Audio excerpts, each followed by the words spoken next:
requirements. Standing House and committee rules will continue to apply during hybrid proceedings. All members are reminded that they are expected to adhere to these rules, including the quorum. House regulations require members to be visible through a video connection throughout the proceeding, so please keep your cameras on. Also, please remember to remain muted until you are recognized to minimize background noise. In the event a member encounters technical issues that prevent them from being recognized for their questioning, I will move to the next available member of the same party, and I will recognize that member at the next appropriate time slot, provided they have returned to the proceeding. I want to thank Administrator Guzman for appearing before the committee today. When your tenure began, small businesses were experiencing a once-in-a-lifetime crisis. Since your confirmation, you and the staff at SBA have worked tirelessly to stand up new programs, institute new protections against fraud, and handle unprecedented demand for traditional SBA programs. Today, the worst of the pandemic is believed to be behind us, and there is some good news to report.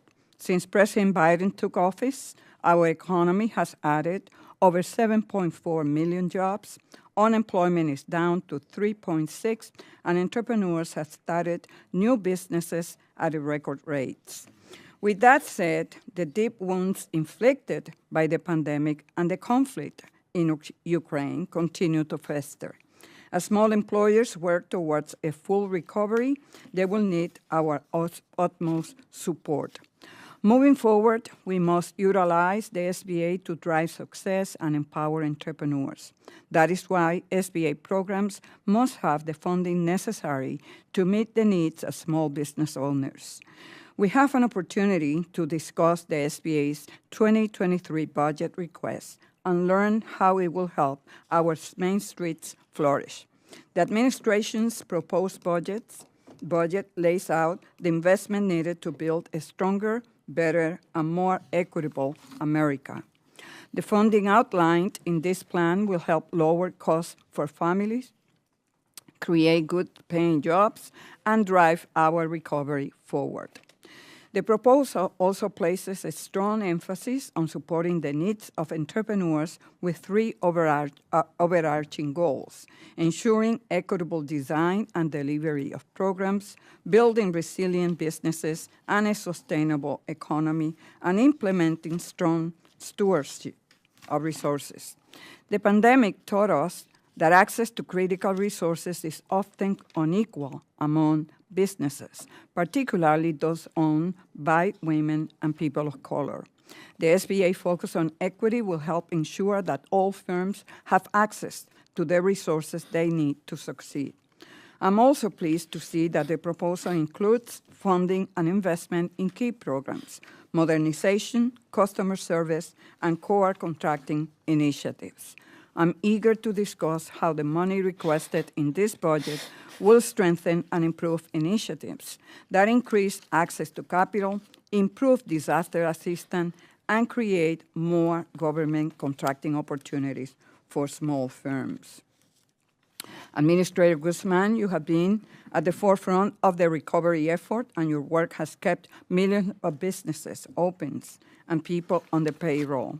I look forward to hearing from you about the specifics of this request and the agency's top priority for the upcoming year. I would now like to yield to Ranking Member Mr. Lukemeyer for his opening statement. Thank you, Madam Chair, and thank you, Administrator Guzman, for joining us in person this morning to discuss the Biden administration's fiscal year 2023 budget request. The SBA has played an outsized role in assisting the American economy recovery from the COVID-19 pandemic. As the nation moves away from the emergency period of the pandemic and into recovery, it's critical that we evaluate SBA's role moving forward. To do so requires a full and complete evaluation of the agency's performance, including the critical pandemic relief programs. Unfortunately, a full evaluation of one of the largest pandemic relief programs, the Paycheck Protection Program, continues to be hindered by Secretary Yellen's failure to appear before this committee. In the CARES Act, the Department of Treasury was charged with onboarding new lenders into the program. Yesterday, on the one-year anniversary of Secretary Yellen missing her first deadline to testify before this committee, and thus America's small businesses, I sent 2 letters requesting follow-up investigations in this matter. The first letter I sent was to Attorney General Garland, asking for a Department of Justice investigation into whether Secretary Yellen remains in violation of the law by failing to appear before this committee. The second letter I sent was to the Department of Treasury's Acting Inspector General Richard Delmar, requesting an investigation into the department and Secretary Yellen. I ask unanimous consent to enter into the record these letters, Madam Chair. Without objection, so ordered. Thank you. It's been just over a year since you assumed the role of administrator, and you have faced no small task, Administrator Guzman. From unprecedented state and local shutdown orders that force small businesses to either operate at a reduced capacity or close their doors entirely, to rising inflation, labor shortages, and supply chain disruptions. The SBA has had its work cut out for it. So if there is ever a time for the agency to rise to the occasion, this is it. Despite the country moving toward recovery, American small businesses continue to feel repercussions thanks in no small part to the actions and failures of this administration. Headwinds are blowing stronger by the day, and if that sounds familiar, it is because economic indicators were bad the last time you were here in November, and since then have only continued to go in the wrong direction. Prices are now rising at the highest rate in 40 years.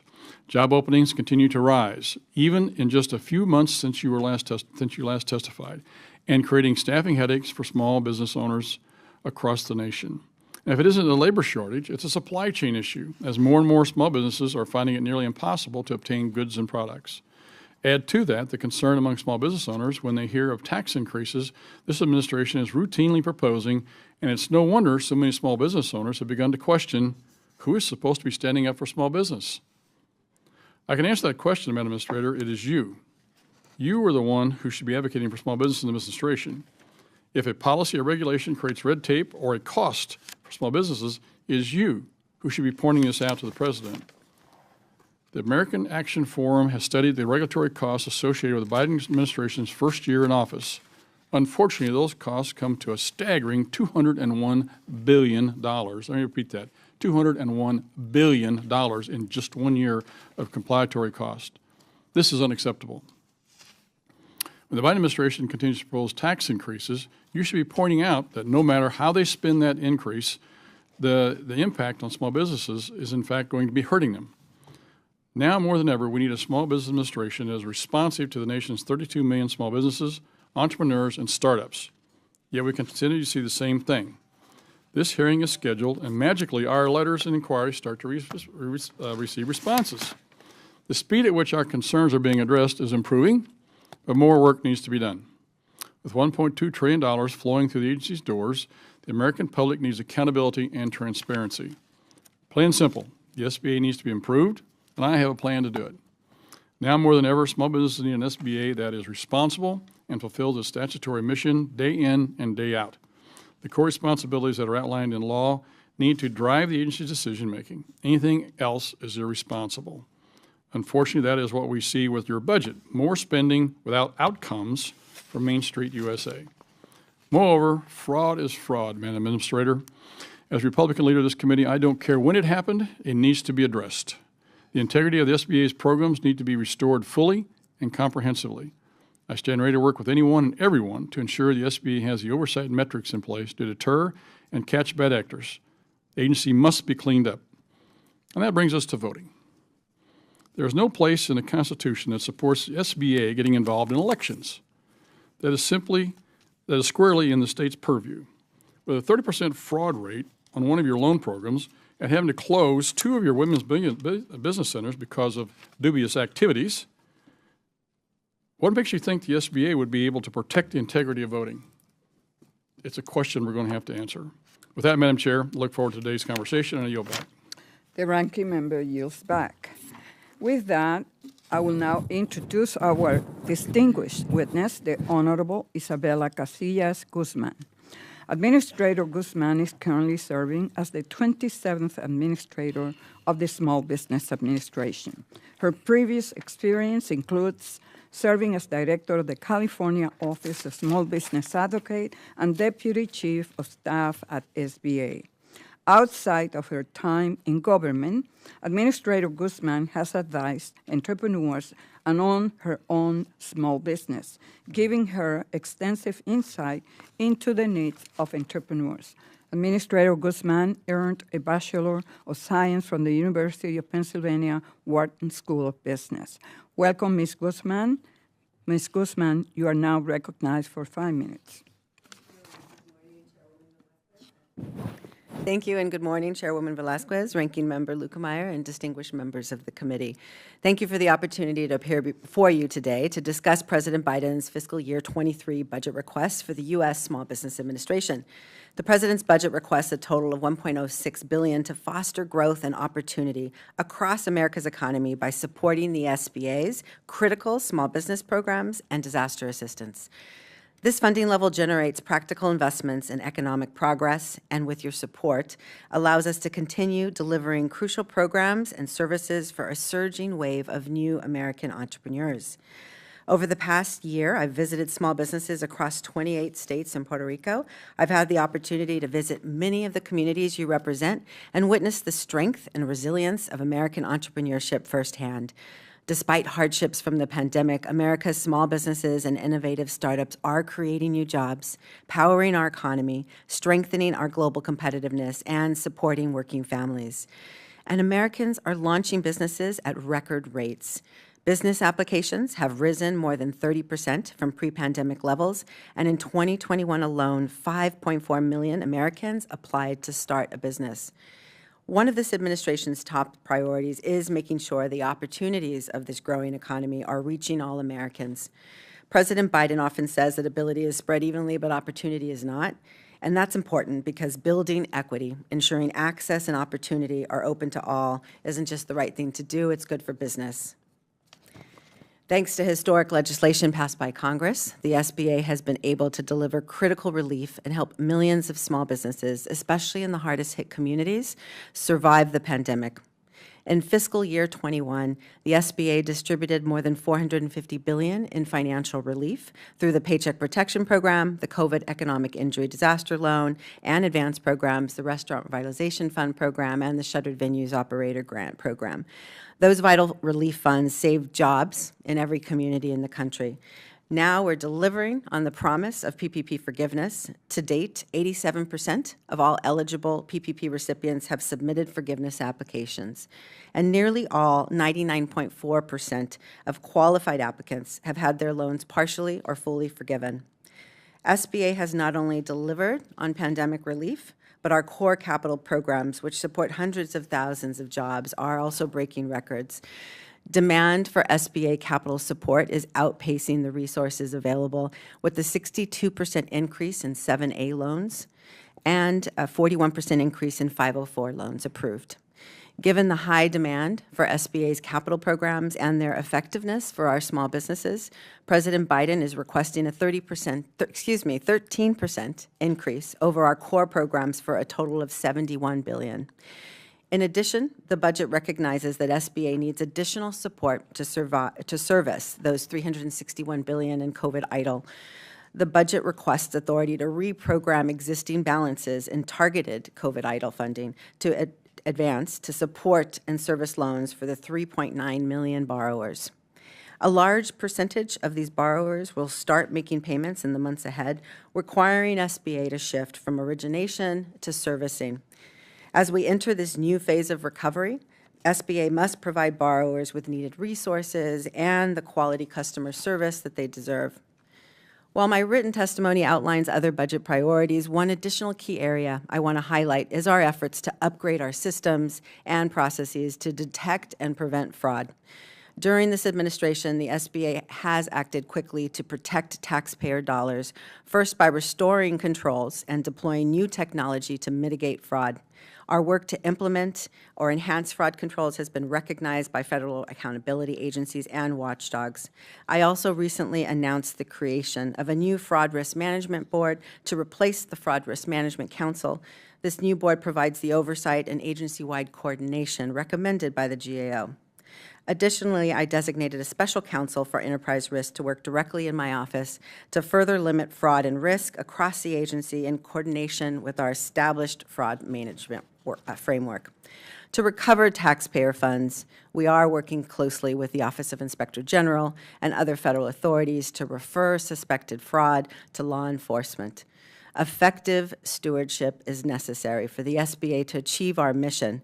I'm committed to working with stakeholders, including Congress, to protect SBA's programs from abuse and ensure that legitimate businesses have a clear path to access the financial resources Congress has created for them. Thank you again, Chairwoman Velasquez and Ranking Member Lukemeyer, and distinguished members of the committee for the opportunity to appear before you today, and I look forward to the questions. Thank you, Ms. Guzman, Administrator Guzman. I will begin by recognizing myself for 5 minutes. Ms. Guzman, access to capital, as you know, is critical to small businesses, and the SBA loan programs have had a banner year. How will you continue this success and also expand to employee-owned businesses and cooperatives as mandated by statute? Our capital access team is positioning, and our whole agency is positioning to make sure that we can serve not only those new 5.4 million entrepreneurs, but all of our firms across the country. And we know that access to capital remains a really important issue for so many of them to overcome. In particular, around the Main Street Act, we're really committed to making sure that all businesses have pathways to accessing capital, including those that are employee-owned and those ESOPs. And so we have worked with the advocates in the industry to see if we can see what we can do to assess and adapt our programs to fit their needs, and we have made some important changes, and we'll continue to assess those programs as we move forward and as we see more loan volume coming through, so that we can work with ESOPs and worker cooperatives. We know that as small businesses exit, employee ownership is a good pathway in many cases to transition and exit their firm successfully, and we'd like to make sure that capital is available. So how is SBA using new technology, streamline loan processes, and focus outreach to promote the programs, particularly to the underserved? Across all of our loan programs, we of course rely on our 68 district offices, our over 1,300 resource partners, and now our newly established community navigators to really reach out to more small businesses to get them capital ready. In addition, we have a strong network of lenders and have looked to expand that with the Community Advantage pilot program that we recently overhauled, as well as opening it up so that we can allow new licensees to come into the program, and especially those mission lenders. Thank you. Fraud controls previously removed in 2020 to expedite relief were reinstituted under your leadership. At our hearing in January, the IG commended SBA for its action implementing his recommendations.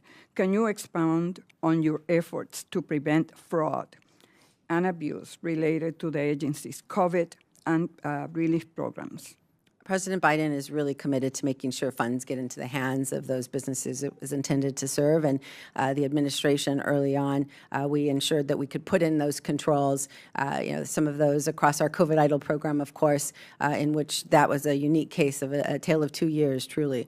We've also leveraged technology so that we can assess our portfolios and make sure that fraud is indicated, and created strong partnerships and collaboration and transparency with the IG, as well as the GAO. We want to make sure that we're implementing fraud detection at inception of design, and that's How what often are we've you committed meeting to do. with the I meet with the IG every biweekly to make sure that we're coordinated on all of the reports and that we're ahead of the game, because obviously fraud is an iterative process and we need to continue to evolve. And then with the GAO, I meet on a quarterly basis and just recently met with Comptroller General Dodaro to discuss the SBA. Thank you. SBA is requesting $20 million to implement the SBA Act, which mandated SBA to become the sole provider of formal certifications for all veteran-owned small businesses. What are SBA's plan to stand up this certification program, and why is this funding critical? Within our funding request, our budget, we're requesting $20 million in '23 to continue our efforts. We've been collaborating with the VA on this transition, and we're looking forward to it and talking to the veteran stakeholders across the country. We've found that they're looking forward to the transition and that SBA has a host of services and offerings that they can access. And so going to one-stop shop, in essence, will be beneficial to them. Working closely with the VA, we've made sure that we're aligned on transitioning personnel, technology, and that we can have a seamless transition so there's no interruption of service for our veterans, and we can expand it to more veterans across the government. Thank you. And now my time basically has expired, even though I have other questions. The ranking member, Mr. Lukemeyer, is now recognized for 5 minutes. Thank you, Madam Chair. I'd like to begin with something that I mentioned earlier in my opening statement, Ms. Guzman. The SBA has just come through 2 years of unprecedented activity. The attention on SBA has been heightened, and with that, your action should carry a lot of weight with this administration. I want to focus on this. When reports come out by groups that identify over $200 billion in regulatory costs that were added by President Biden's first year in office, what has been your response? Have you discussed these numbers and their impact with the White House? I continue to track, especially through our Office of Advocacy, as you know, which tracks all regulation, any impact on small business, and continue to travel around the country to make sure that I'm sorry to interrupt, but the question is, have you discussed the impact with the White House? We continue to share learnings about small business with our partners across the whole of government, including the White House.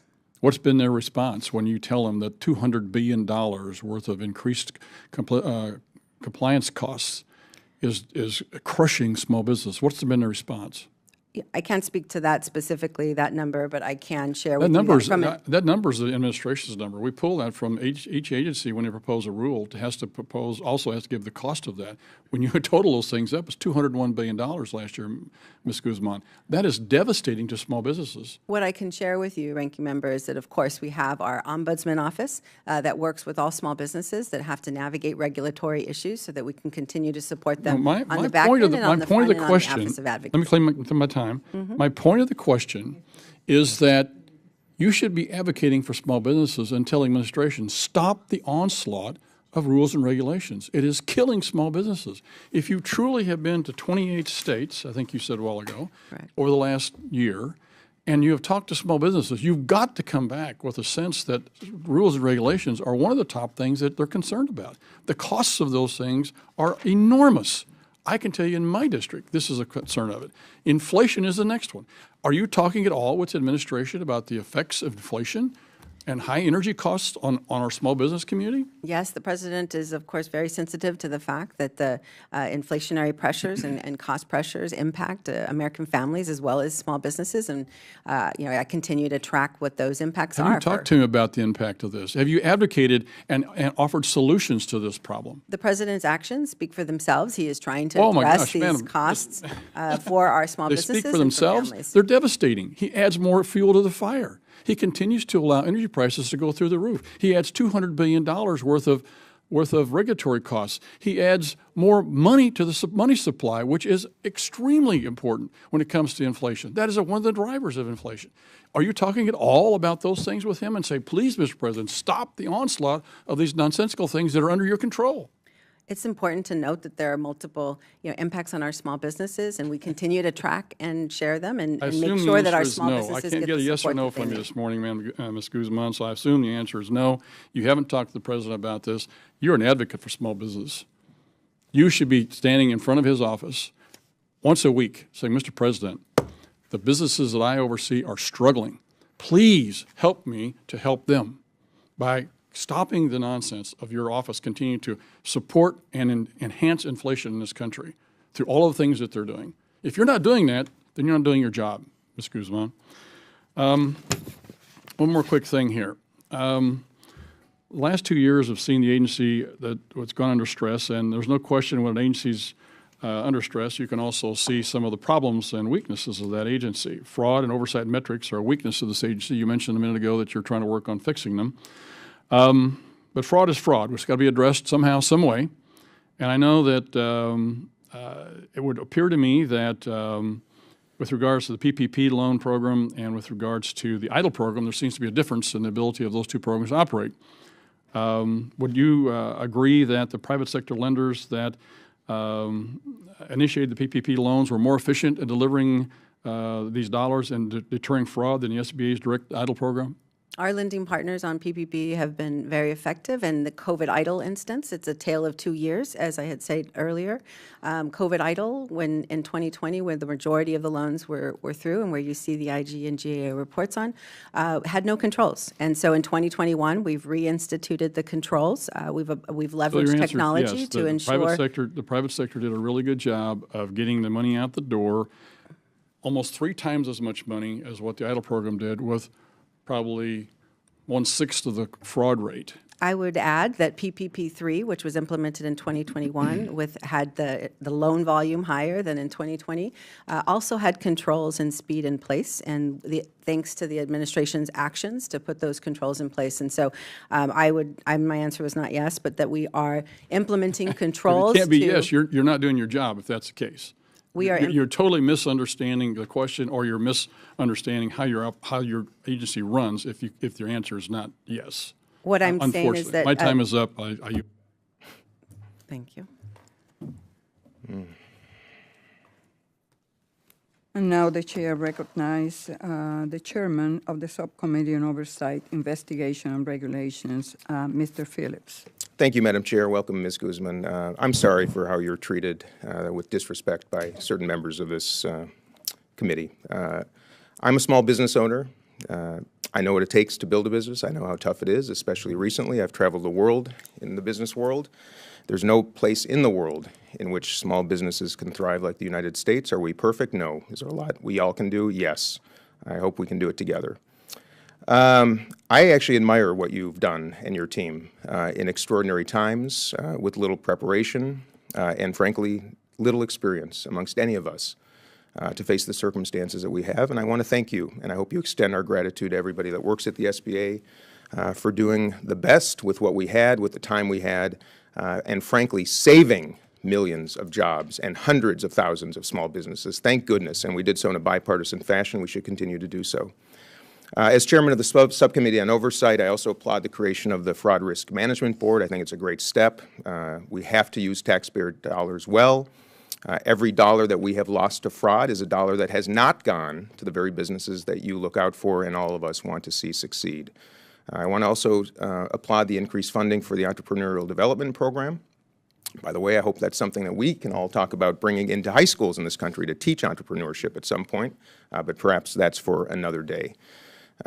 Our nation's small businesses and owners deserve the best opportunity to access financing and counsel from their government and support so that we can ensure that the American dream is accessible to everybody, whether they live in Brooklyn, New York, or Brooklyn Park, Minnesota, that I represent, or even little tiny Brooklyn, Texas. So with that in mind, many of us believe deeply in economic equity and racial equity. I don't think we talk enough about geographic equity. What can the SBA do to ensure that the programs that we support, that we discuss, that we provide oversight for, can serve entrepreneurs in the tiniest parts of this country that are often overlooked? Mm-hmm. Thank you so much for your comments and your question. I couldn't agree with you more. During the pandemic, we found that connection was key, and being able to be aware of resources and prepare to access those resources was really critical. And so that's why you see within our budget a request an increase within our entrepreneur development programs, and why, in addition, we launched the Community Navigator pilot program so that we can better reach the 32.5 million small businesses and the newly created firms that are being birthed every year. Rural communities, geographic equity is really important to me, and I continue to ask that we distribute our resources and make sure that we're reaching into those communities. I think we'll go a long way with broadband being built up in communities so that every community can have high-speed internet. More micro-entrepreneurship occurs when there's high-speed internet, according to studies. And so, I was pleased that nearly half of the community navigators are focusing on rural communities and making sure that they they have services to deliver and connect to those communities. And as we expanded our women's business centers as well as focused on our SBDCs, we commit to making sure that we can serve those communities. Terrific. I'm a deep believer in employee ownership. I think that also is a bipartisan notion. That is the American dream, in fact. What can the SBA do better to reduce barriers to employee ownership, to promote the concept, to educate small business owners, especially as it relates to succession planning? How can we do better in that area with the resources available to you? In my home state of California, we actually looked at this issue quite extensively as communities were finding with a lot of retiring small businesses. They wanted to be able to retain those businesses and look at employee ownership as an option. There are folks focused especially on manufacturing where we don't want to see businesses close down. We want to see businesses take over, and some are focusing on ESOPs in particular. I think we can highlight those activities to show small businesses a path forward for exits through ESOPs or employee ownership. Our SBDCs actually have expertise around the country that are focusing on this, and so we need to continue to cultivate that, build best practices, and share them across the country. And what can we do in Congress to support that? And I would look forward to partnering more with you on that to try to identify some of those best practices on training, because it does take quite a bit to transition a business to employee ownership, and we need to help and support the owner. Funding that additional entrepreneurial development support will help us expand that type of technical assistance. But in addition, on the capital front, we're continuing to monitor the additional changes that we've made on our capital programs in compliance with the Main Street Act, and we'd look forward to continuing to having discussions about that with those borrowers to see what we can do to do more for them. Thanks, Ms. Guzman. I yield back the balance of my time. Gentleman's time has expired. Now we recognize the gentleman from Texas, Mr. Williams, Vice Ranking Member of the committee. Thank you, Ms. Guzman, for being here. I want to say for the record, I've been to Brooklyn, Texas. You need to go to Brooklyn, Texas, and find out what they think about the SBA. You need to go talk to those people. I think that the head of the SBA, regardless of party preference or whoever the president is, should always be for less taxes and less government. You should always stand for that, regardless of who nominated you. I'm a small business owner, have been for 51 years, hundreds of employees. Today I employ. So I feel like I am Main Street America. So I have a few questions to start. I'd appreciate your it'll be simple, keep your answers to a quick yes or no. First of all, the rollout of the Save Our Sages program you mentioned, it was disastrous. The delays and dysfunctions your agency faced during the implementation prolonged critical aid to small businesses in need. Many of them couldn't stay in business waiting for you. This is unacceptable, and Main Street businesses want answers. So quickly, yes or no, have you held anyone accountable for the failed rollout of the Save Our Sages program that delayed billions of dollars in emergency aid? I was not happy with the... Yes or no? Yes, I transitioned the program. Thank you. While our economy faces a looming recession, you still publicly support the Biden administration's tax hikes, saying it will clearly affect large corporations. So yes or no, would you support raising taxes on small businesses or individuals earning less than $400,000 per year? President Biden's plan Yes does or not no? affect any Yes or businesses no? under Do you believe in $400,000. raising taxes to small business? It's a simple question. I agree with the president. Yes. Okay, you will raise taxes. I'll let the record No, show that President Biden will not Now, next- raise taxes under $400,000. Okay, well, that's not true. And then don't forget inflation. He's already raised taxes, okay, and done nothing about that. So we are here today to discuss the Biden administration's SBA budget request of $1 billion, a $135 million increase from fiscal year 2021. However, this proposal outlines initiatives that go beyond your agency's core responsibilities. You just want to get into everybody's business.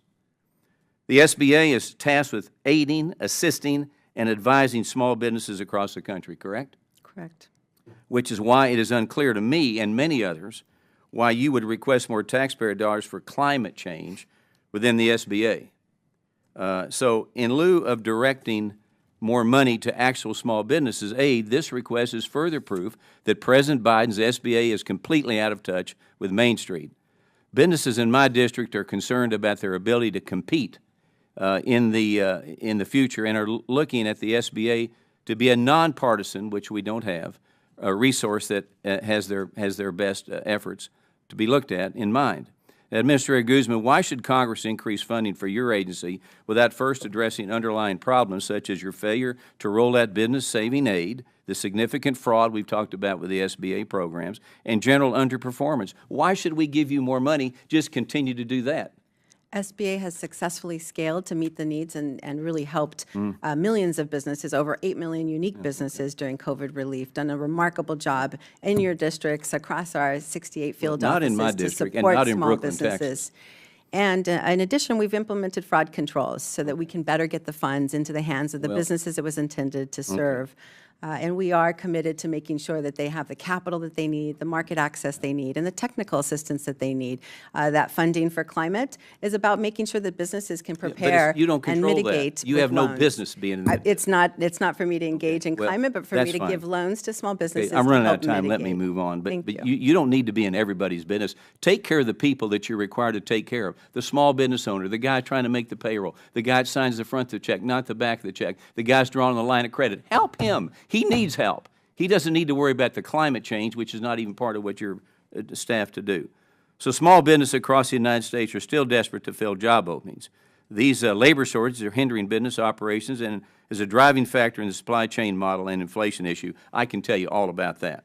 A recent report by the Jobs Opening and Labor Turnover Survey found that President Biden's worker shortage remains at historic highs with more than 11 million job openings. So, Administrator Guzman, that is nearly a 4% increase since the last time you testified before this committee. Main Street businesses are bearing the weight of this unsustainable worker shortage, and their optimism is very, very low. So, real quick, what recommendations are you making to small business owners like me who have open jobs that they cannot fill? When SBA provides services to support small businesses. But you can tell me, I'm a small business owner, so I'd like to know what to do. I appreciate that, Congressman, and I appreciate your expertise having run and successfully built a business with hundreds of employees. I do, the small businesses that we serve obviously are facing workforce shortages and challenges and have had to compete in this marketplace, this tight labor market. We are, prepared by providing them with technical assistance. About half of our time of our small business development centers and our women business centers is often spent on workforce development issues as well as strategic planning for the businesses. Believe my So time we're is up. committed Time to has helping those expired. businesses survive. And I will ask the members, please stop badgering the witness. Treat her with the respect that she deserves. Allow her to answer your questions. We never got into this when we were in the minority. We always treated the witnesses with respect. With the ranking member, Mr. Chabot. Madam Chair. Let's have a decent, respectful discussion. Madam Chair, the reason that we're having to interrupt her responses are she's not responsive. She's taken a page out of the Secretary Yellen, the Federal Reserve Bank folks who sit there and tap dance around answer every single question. We can't get a straight answer. So the only way to talk to her is to request our time back and then redo the question. If she'll give us a straight answer, we'd be glad to continue to have a dialogue with her. But we can't have a dialogue when she won't answer the question. She is answering the question. She is not answering the question. With all due respect, Madam Chair, that is not. You know, when it comes to fraud and abuse, fraud happened because fraud controls were taken away from the previous administration. She reinstituted that. And now you continue to raise the issue of fraud, while the IG and the Office of the Comptroller has stated for the record that they have access to the administration, that they have been implementing their recommendations, and you just continue to bring the same talking points. If you want to talk about the Inspector General report, let's talk about the entire report. With the entire report, when he was here, we asked the question, okay, are those the changes being implemented? He said yes. Why are we not seeing a drop in the problem with fraud? Because the employees are not adhering to the new principles, the new protocols in place. That's a problem. Okay. That goes back to leadership. That's what we're trying to get at. The chair recognizes the Congresswoman from Georgia, Ms. Bordeaux, for 5 minutes. Thank you, Chairwoman Velasquez, and thank you for holding this hearing. And thank you, Administrator Guzman, for your continued work as SBA Administrator and for joining us here today.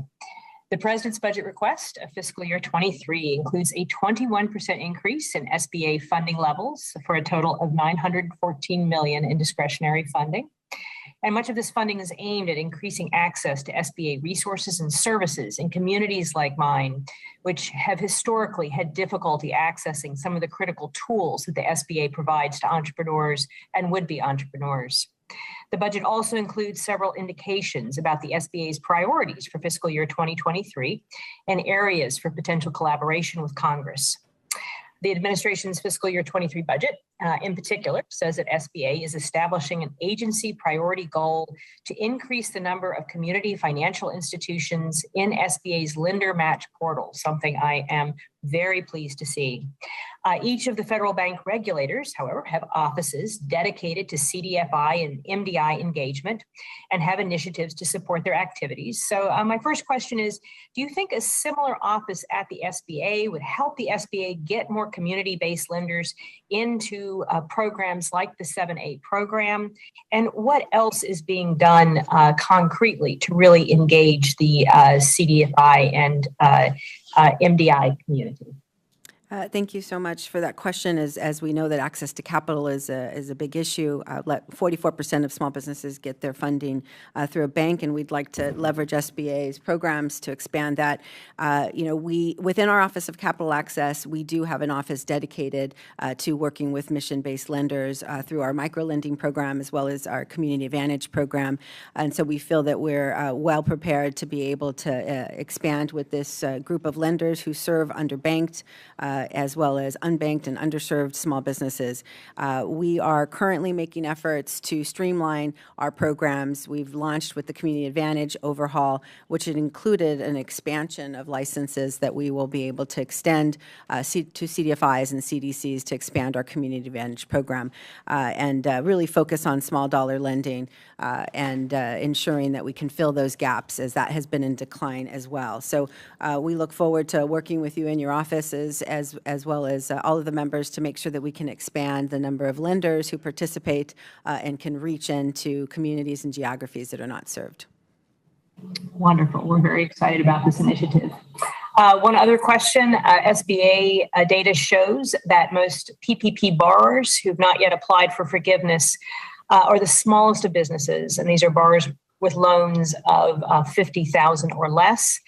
In my district, I know this includes many minority, immigrant, women-owned small businesses, and just wanted to touch bases with you again about what the SBA is doing to address this gap in forgiveness of these applications.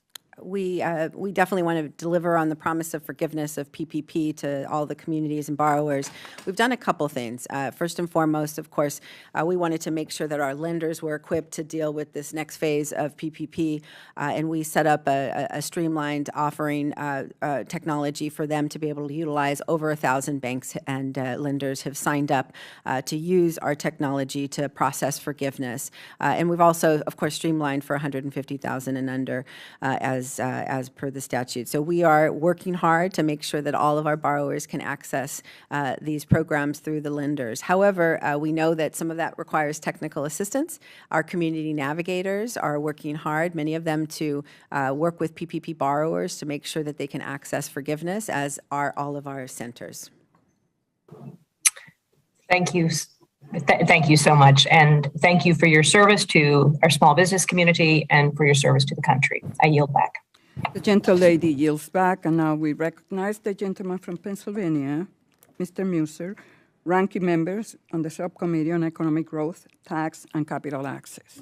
Thank you, Madam Chairwoman, very much. Administrator, thank you very much for being with us again. We appreciate it. Clearly, there's some maybe misunderstanding of the frustrations that exist, because I spend a lot of time with my small businesses in my district. I do tours probably twice a week when we're in district, and visit with 5, 6, 7, or 8 in a row. And it's usually the same feedback. The feedback is that they're struggling. Their sales might be up. Their margins are weaker, are constricted, and they can't get people to work. and they're concerned about inflation. They're concerned about gasoline price spikes. They're concerned about the deliveries that don't come in because of the supply chain issues. And they're concerned about the added regulations. And I think when speaking with you, since you're the advocate for the small business, if we're not hearing that these issues are being addressed, we are the voice of those businesses. We represent them and advocate for them. So we got to provide the oversight and ask these questions for them. That's the purpose of this hearing, and that's why I very much appreciate you being here. Now, with the budget plan, inflation is rising, as we stated, at record paces, 1991 paces, right? Labor shortages, supply chains, I went through it, many plagues of small business. Yet, in the budget that we saw for the SBA, we're not seeing any solutions to these very serious issues that aren't going away anytime soon, by the way, okay? But we do see a lot of climate change, okay, which is terrific, but not the issue that people are bringing up when we're visiting them and what is keeping them perhaps from going out of business. We're also stating that you want to be the first federal agency to crest designation as a voter agency. Okay, this is just off the grid of what truly is important on Main Street. So do you believe that these requests and initiatives illustrate a sufficient focus on your mission, on the advocacy, on finding solutions for the small businesses that make up 75% of the employment throughout my district and most districts throughout the country? If you wouldn't mind answering that question. Thank you. Thank you for the question. And I agree with you that our small businesses are facing those inflationary pressures, workforce shortages. They tell me about the individual prices that they're paying higher within their product mix. And so they've had to adapt and pivot and change their model and access capital in order to survive during this time. So I appreciate what the SBA can do specifically on these issues. We know that for small businesses, they need that advisory service to make sure that their financial management, their supply chain management, their strategic sourcing and strategic planning overall is really strong during this time, because those businesses that recognize that the only constant for them is going to be change, need to be very adaptive. And so our technical assistance and that request for increases is supportive of small businesses to help them. I will speak to the budget. I don't want to interrupt you, but let's just focus on inflation, if we would. Okay, sure. What are some of the solutions to help small businesses and to help America reduce inflation? Because the only thing that comes up in the budget regarding inflation is how wages need to stay up with inflation. That's the only time it's mentioned. So what are we doing about the high gasoline prices and heating prices and increase of delivery costs and so much manufacturing that goes up because of the high fossil fuel, domestic fossil fuel increases? What are we doing about that? Well, the president's budget really tries to address and create a more productive economy to improve our supply of goods here in the United States, which will help in the long term as we look towards supply. He's also trying to address some of those pocketbook issues like childcare, and that's where SBA also has a role. We're trying to train up more childcare facilities around the country. Those entrepreneurs, we offer boot camps for childcare entrepreneurs so that they can start those businesses, as those costs are meaningful to our small businesses, to families across the country. The president consistently is trying to address energy costs as well. But when we go to what the SBA authority is and what we can do, obviously we're the agency that provides capital and technical assistance and tries to give market access. So we're also working to try to increase the revenue side of the equation. And I believe childcare is important. Most private businesses tend to deal with that, and that's a story in itself. I'm running out of time, but I would like to get from you later on the 504 lenders getting to the Express program. Why has that been delayed? Madam Chair, I know I'm over my time, but Administrator, if I get an answer on that, because that would be really helpful for many small businesses if that Express program could be finalized and created ASAP. All right, thank you. Gentleman yields back, and now we recognize the gentleman from Pennsylvania, Mr. Evans, for 5 minutes. Thank you, Madam Chair. I'm dedicated to increasing minority entrepreneurship, especially Black entrepreneurship. Small business ownership is a tool and the economic toolbox to help lift communities out of poverty. Early this month, SBA released its Equity Action Plan in conjunction with the Executive Order, Advanced Racial Equity and Support for Underserved Communities through the federal government. Can you expound on some of the details of this plan and how can Congress support these efforts? Thank you so much for that question on equity, Congressman.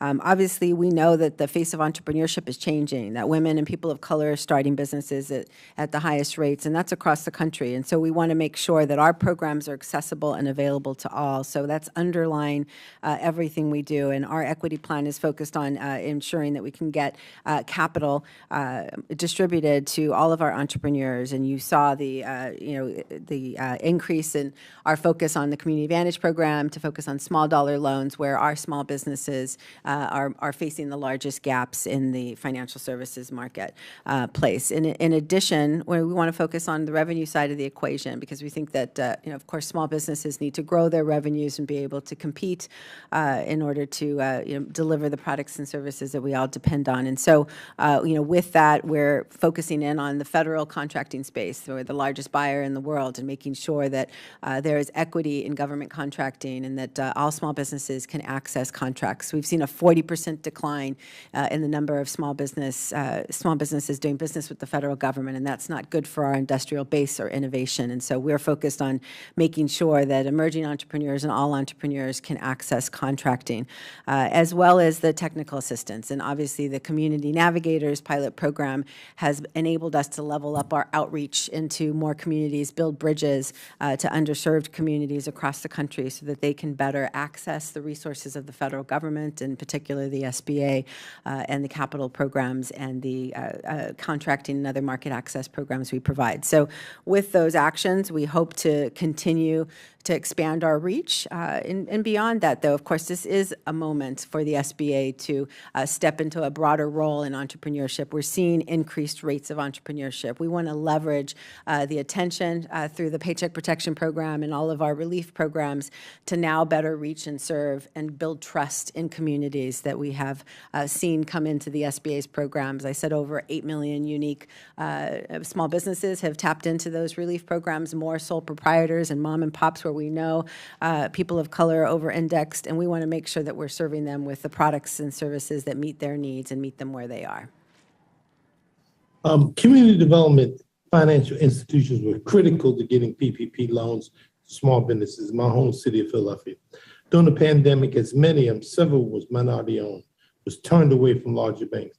The budget says SBA is establishing an agent priority goal to increase the number of community financial institutions, SBA. Each of the federal bank regulators have offices dedicated to CDFIs and minority deposit institutions. Do you think a similar office would help SBA get more community-based lenders into the 7A program? We have within the Office of Capital Access a team dedicated to growing lenders in our community, starting with the microlending intermediary program, and then as well with our Community Advantage, attracting CDFIs and CDCs. We have increased and strengthened our relationship with the key CDFI organizations to ensure that they have access to our programs and are familiar. We also offer technical assistance across to all lenders, community banks and CDFIs and others, to make sure that they can access our programs.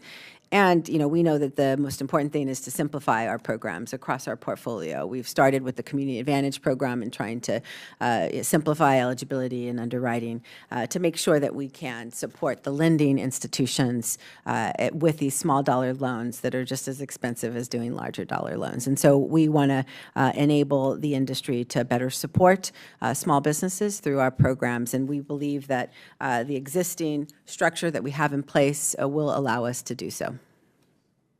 I want to thank you sincerely for coming to Philadelphia and walking down 52nd Street.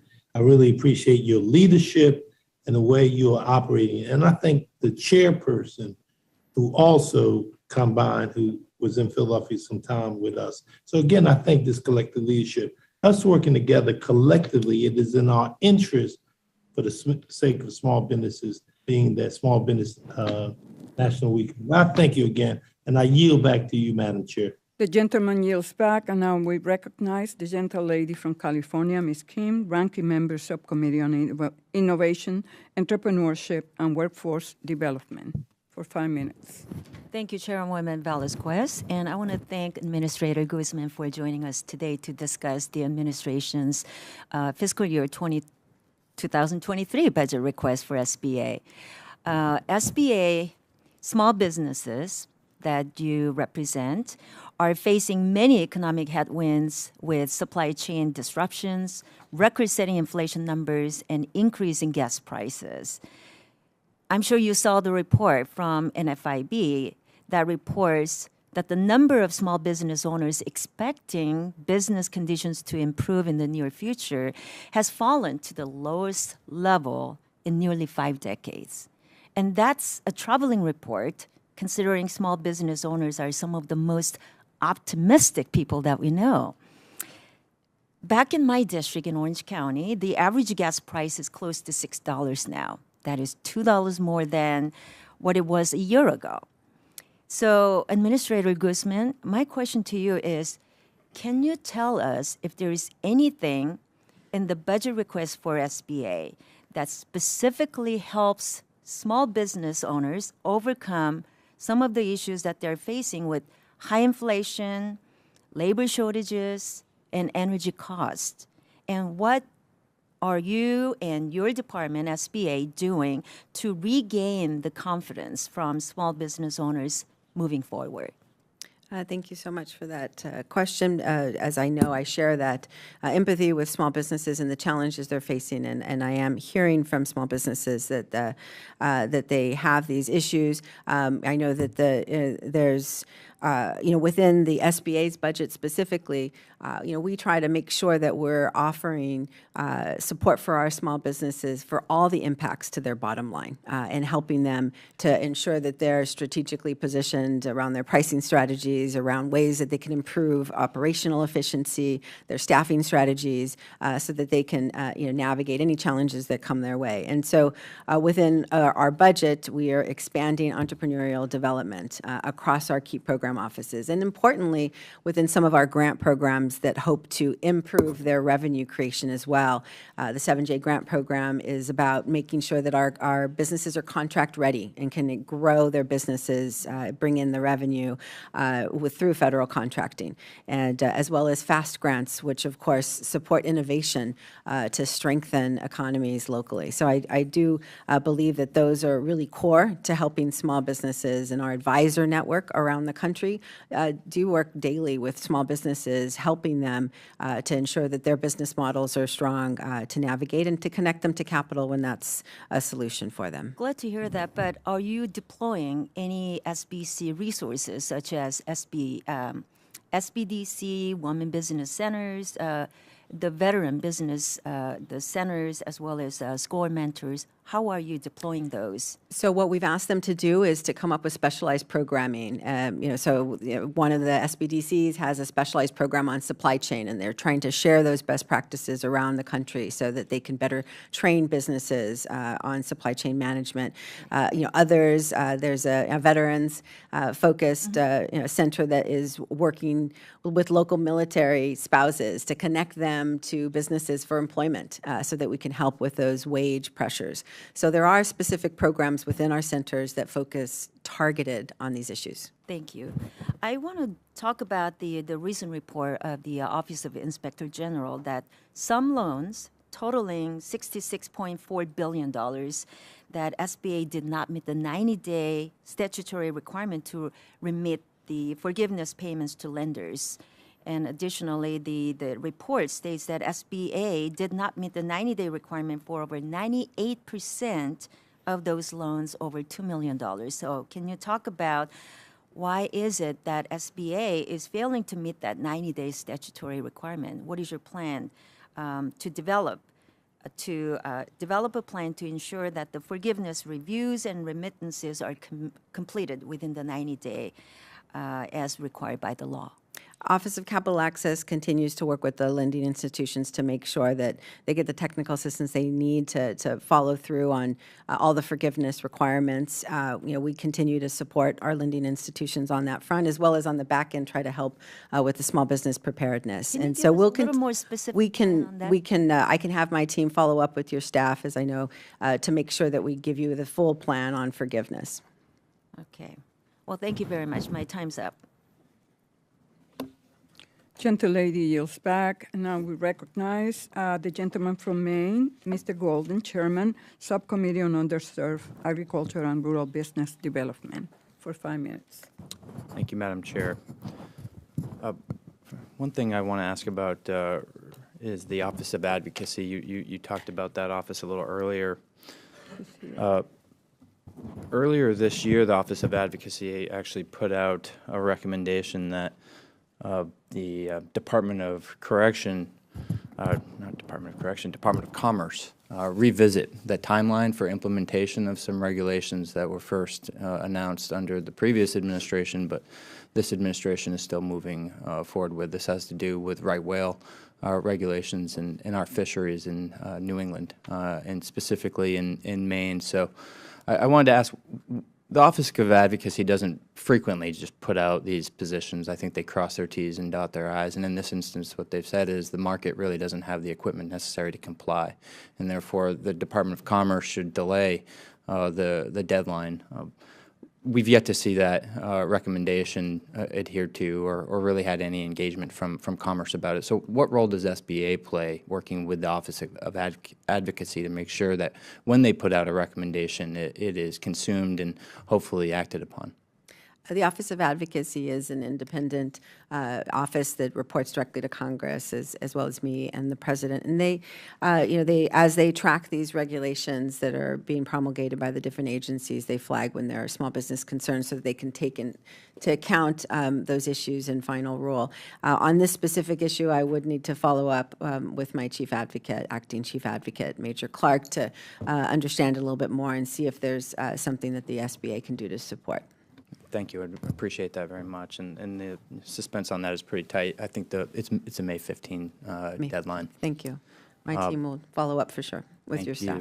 I really appreciate the focus on trying to identify fraud where it's taking place through some of these programs, particularly the ones related to COVID programs. It's obviously very important to put in good news standards to prevent that from being an ongoing problem in the future, but I think finding the right balance is really important too. And I'm thinking specifically about a constituent back home who has an EIDL loan that is pending and has been quite a long time now. Businesses, small businesses really, I think, need a timely response as much as they also need it to be adjudicated correctly. So how do you see the SBA finding the right balance between doing what we need to do to prevent the fraud and make sure we identify any that's taken place and hopefully pursue that working with the other partners? But how do you find the right balance to make sure that you're going to be able to process these loan applications quickly enough for them to be helpful? Thank you so much. We believe that you do have to have speed and certainty, and so a balance of the both. We want to make sure that the customer service experience is also really strong, and with the programs that I've been able to control for the full environment, like the Restaurant Revitalization Fund program, or after we've made changes on shuttered venues, we feel that we've tried to put the customer experience as at the forefront as much as possible. With COVID idle, regrettably. Although we have, been putting out still an average of $700 million a day, through June when I made all the significant changes to overhaul the process and move it to my Office of Capital Access, we put out $1 billion a day, at highs $3 billion a day. The largest banks in America put out $1 to $2 billion a month on all loans, including credit cards. And so our scale and the amount of support that we've been able to give to small businesses has been large, but I know that there are still a few thousand businesses that remain, on average, it's taking 2 to 3 weeks to process every loan under $500,000, above $500,000 up to a month. There are most of the cases for those who are remaining are through their second or third request for reconsideration. And so we are taking all of those reconsideration requests seriously. But it is important to note that a lot of the borrowers, that were processed in 2020 without any controls have now had to come back to the table and provide tax documentation and clear some of the fraud controls. We're happy to work with your team on specific constituent requests to see if we can help shepherd any issues that they might be having. Thank you. I appreciate that very much, and we'll follow up. Thank you. The gentleman yields back. And now we recognize the gentleman from Wisconsin, Mr. Fitzgerald, for 5 minutes. Thank you, Administrator Guzman, for being here today. On April 7th, the House passed H.R. 3807, which, I'll be kind, I think it was a disingenuous piece of legislation. I'll be kind, not call it a all-out fraud on the restaurant industry. The relief for restaurants and some of the other small businesses that were directly affected. And basically, I think you're probably well aware, it provided $44 billion in appropriations for restaurant revitalization, and an additional $13 billion to stand up some of the brand new grant programs, I guess is the best way to describe them. And then it was sold as, this was going to be paid for with EIDL and PPP fraud monies, recovery. And so I think the most recent estimate is, and this is from Secret Service, is that $1.1 billion in the fraudulent pandemic loans has been recovered. So with the total estimate, $84 billion in fraudulent payments, I hope we can agree that there's not enough time or money or personnel to possibly get that number to match up and recover the $57 billion. So let me ask you this. So is it fair to say the SBA does not currently have the capability to recover the $57 billion needed to pay for the bill that the House has already passed? My understanding is that bill would rescind funds from COVID EIDL, targeted advance, and advance that were remaining, not on the fraud side. It's remaining funds from those unused programs as well as shuttered venues and EIDL. Well, let me interrupt you, because the Entree Act is what was introduced by my colleagues here on the committee, and in fact, the Committee for Responsible Government is saying there's still $884 billion out there that could be recovered, that could be brought back.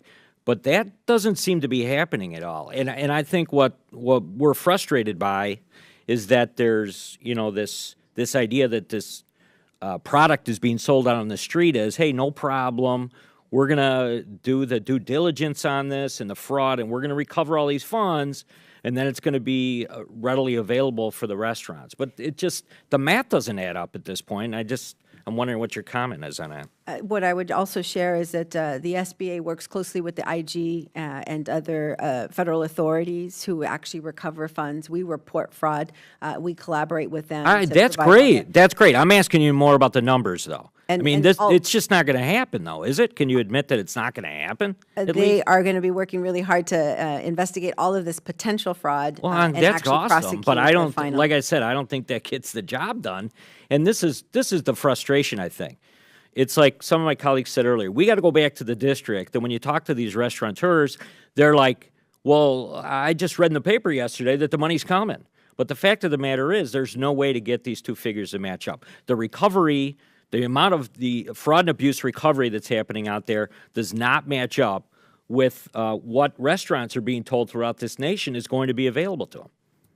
Well, I know that the IG himself has not completely estimated how much would be recovered. I know they work hard every day to ensure that happens. Our budget request actually requests a nearly 30% increase for the IG budget so that they can continue to manage to those resource constraints.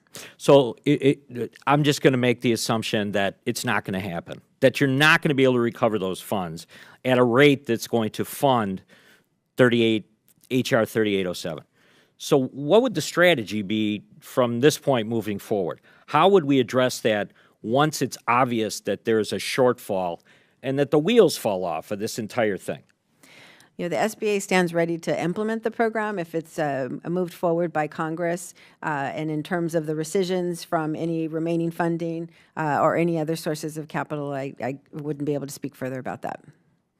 I mean, you know, clearly, I think that the Speaker put the bill 3807 on the floor to develop some political cover for her members. And I think there's even a few Republicans that voted for it. Shame on them. Because it's disingenuous, it's not going to happen, and the restaurants of this nation need to hear that and need to find that out. And I would hope that the SBA be part of not only disseminating that, but lowering the expectations that this bailout is coming anytime soon. What we're trying to do is continue to support our restaurants. We know, we agree with you, they've been impacted and continue to struggle and face challenges, and we would stand ready to implement anything Congress decides on. Thank you, Madam Chair. I yield back. Time has expired, and now we recognize the gentle lady from Illinois, Ms. Newman. Thank you, Madam Chair, and good morning to everyone. So first of all, Administrator Guzman, thank you so much for your tremendous work. I know you were handed a proverbial hot mess, and you've done a really good job, so thank you from this committee, but all of Congress. Couple of other clarifying comments. You know, I hated taxes when I was a small business owner as well. Absolutely hated it. I thought it was unfair and all of that. But as we know, and as you articulated very clearly, that largely small businesses will not be affected by President Biden's new tax model. So I just want to be clear and reiterate that again for the record, that that is not true, that small businesses will be affected adversely. In fact, what it does do is will make large businesses pay at a fair rate and do their job and be good patriots and Americans in this country. So a couple other clarifying comments before I get to my question about access to capital and a few other things. You know, I am very certain you're talking to the president all the time about advocating, so thank you for your advocacy on behalf of small business. I truly appreciate it. I do want to make a comment about climate. Climate change is everybody's business. It's small businesses' business, it's my business, it's everybody's business. So the fact that you're supporting green entrepreneurs, I'm introducing a Green Incubator Act pretty soon that will coordinate with the SBA. And it is critically important that we all engage. So thank you for your advocacy there. So my question, staying consistent with the topic of capital access, I'd like to segue into poor climate decisions. How does the SBA intend to update policy on addressing small business capital access needs on climate crisis issues within the existing 504 program or the microloan program? Thank you so much for your comments and the question. You know, I will agree that you know, small businesses, according to the Treasury, 97% of them would be not impacted by the taxes. With the climate specifically, the request that was made, we would hope to shore up our lending specifically. We know that small businesses and communities that are increasingly impacted by disasters are the ones that are hardest hit and they have the hardest time recovering. They need to mitigate for future disasters, especially when you look at communities that have been hit time and time again and you know, continue to have to draw disaster assistance. They need to mitigate so that they can have less damage. So that funding would go a long way towards helping small businesses mitigate. I've repositioned my Office of Disaster Assistance to focus on resilience and really make sure that small businesses are aware of these resources and communities, because obviously we do homeowners and renters as well within our disaster programs. And so we would you know, definitely want to lean in on supporting small businesses in that effort, as well as across our 504 program. It's a perfect example as well, as we're funding. You know, we would want to level up and allow them to you know, to make those mitigation changes as they develop property to make sure that they're prepared for any natural disasters on the horizon. And of course, you know, within the 504 program, it's a really critical asset building resource for small businesses as they expand in property. With you know, I think within the programs that SBA offers on innovation, that's where there's also quite a bit of excitement around climate. You know, we are funding technologies overall within the federal government on the SBIR, STTR program, and SBA is the one that channels those funding supports to small businesses and helps with education. We'll continue to lean in on that on all the issues that are challenging our nation and the world, whether it's, you know, health, ag tech, or climate, or any other issue. And then I have one final question I'm going to sneak in at the end here. So antitrust related. In light of the President Biden's most recent executive order, do you feel like the SBA has enough money to fund, study, and report on the federal government's effort to protect small business competition through antitrust enforcement?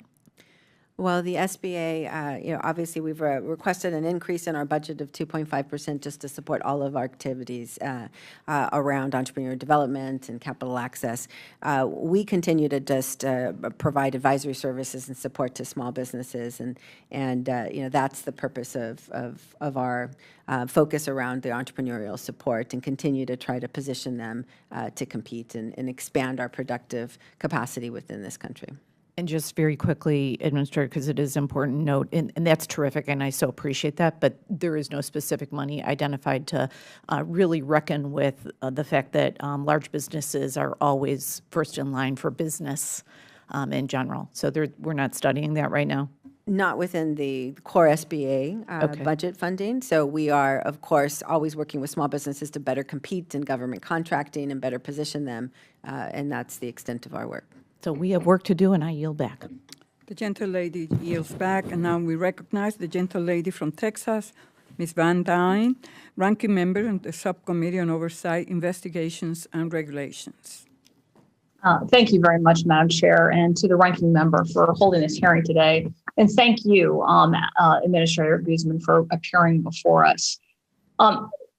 This has been an interesting, entertaining comments that I've heard from some of my colleagues, but to say that the president's proposed tax plan doesn't negatively affect small businesses is just completely, it's completely not only disingenuous, but dishonest. To believe that small businesses don't get a pass-through cost from large businesses, or that small businesses aren't paying more as a direct result of this administration's war on the oil and gas industry, it's not only naive, but it's completely dishonest and it's completely wrong.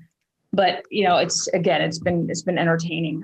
Before I begin, I wanted to thank you, Administrator Guzman, for coming to visit Texas 24 earlier this year to hear directly from our businesses and their current challenges. If you recall, one of the restaurant owners, she highlighted exactly how difficult it was right now. And this is, I think you heard from almost everybody at that table, to find labor that was willing to work and not only leave, and not just leave after a few days on the job or demand a wage that would bankrupt them. I think you also heard from one of our local home builders who discussed just how costly the skyrocketing energy costs have been as they disrupt every single aspect of business.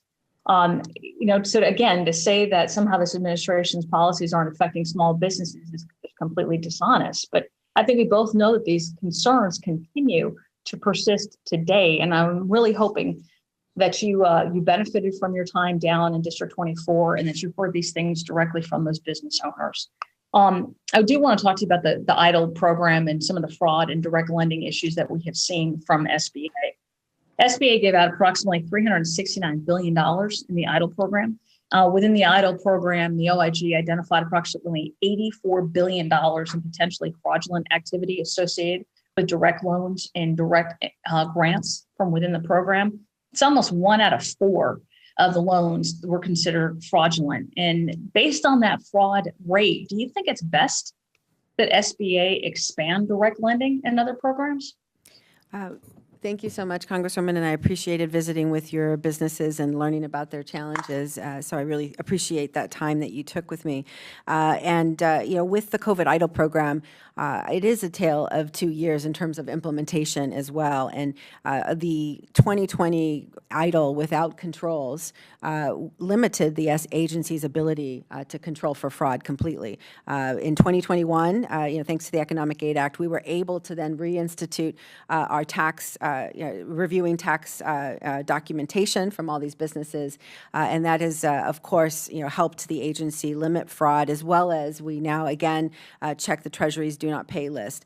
I think that I've got a question. I just have a question since you brought it up. Between 2020 and 2021, can you tell me how much money was fraudulently released in 2021? The IG and GA reports largely address the 2020 funding, and so.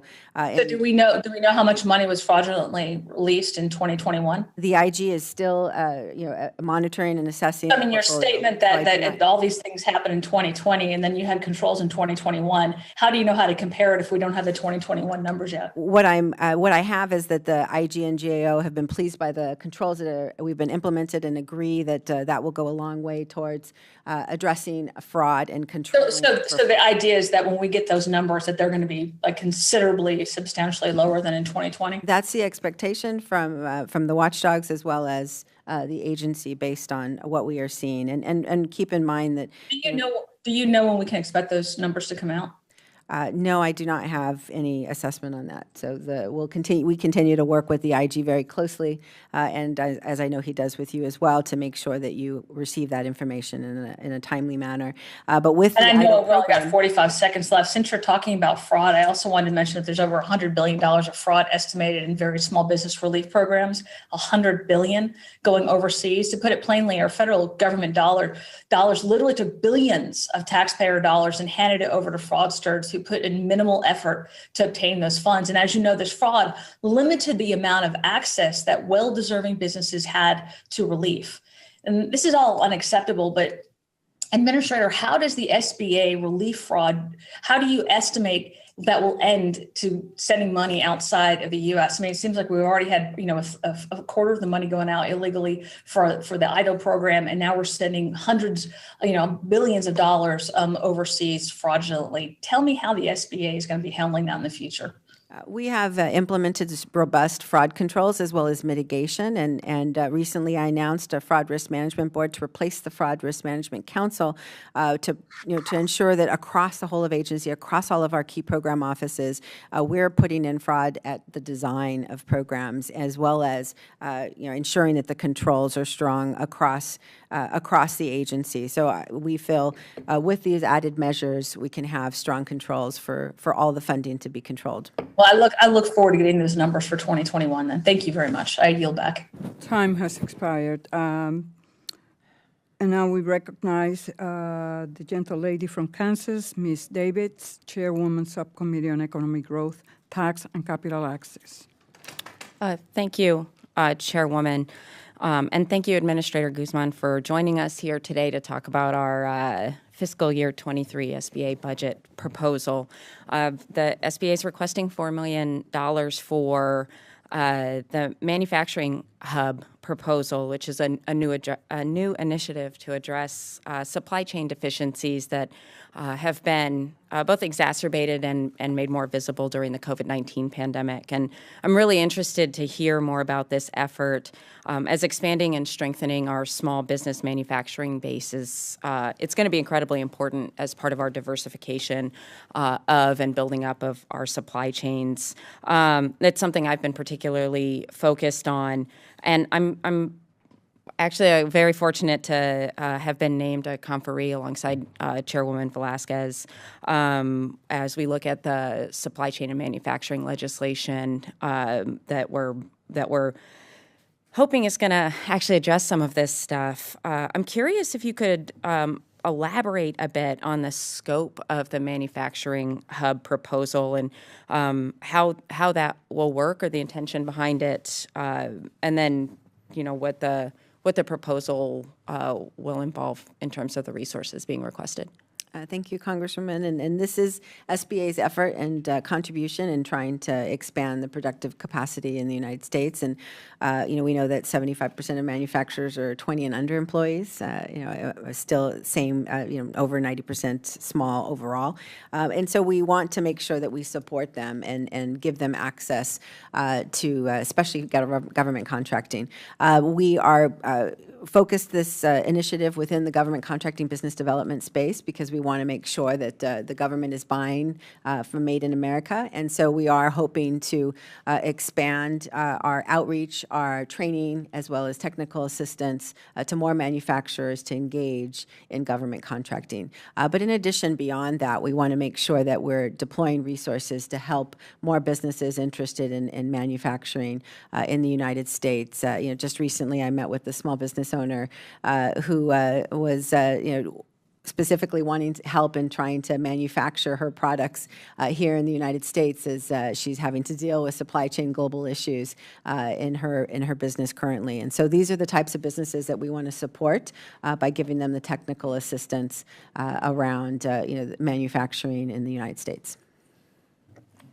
Oh, thank you. And I'm sure our office will be in touch as that program gets stood up and starts moving forward. There are a lot of smaller, that 75% of manufacturers being under 20 employees. There certainly are a lot in the Kansas third that fit into that criteria. I wanted to switch over really quickly to the Fraud Risk Management Board that we've heard a bit about this morning. I think getting those guardrails in place, making sure that moving forward we're addressing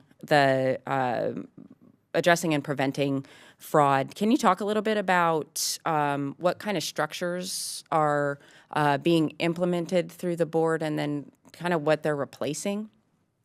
We, with the Fraud Risk Management Board, I hoped to integrate a more holistic approach to fraud risk management so that all of our program offices would be engaged. All of them have a role in setting up programs and making sure that they design them with good controls. And so the membership of the Fraud Risk Management Board includes all my key program office leads, as well as it's chaired by my CFO. So that is an important addition. We want to make sure that that controls are guided by the organization. By the organizations that deliver our capital access programs, our disaster assistance programs, our government contracting, and entrepreneurial development.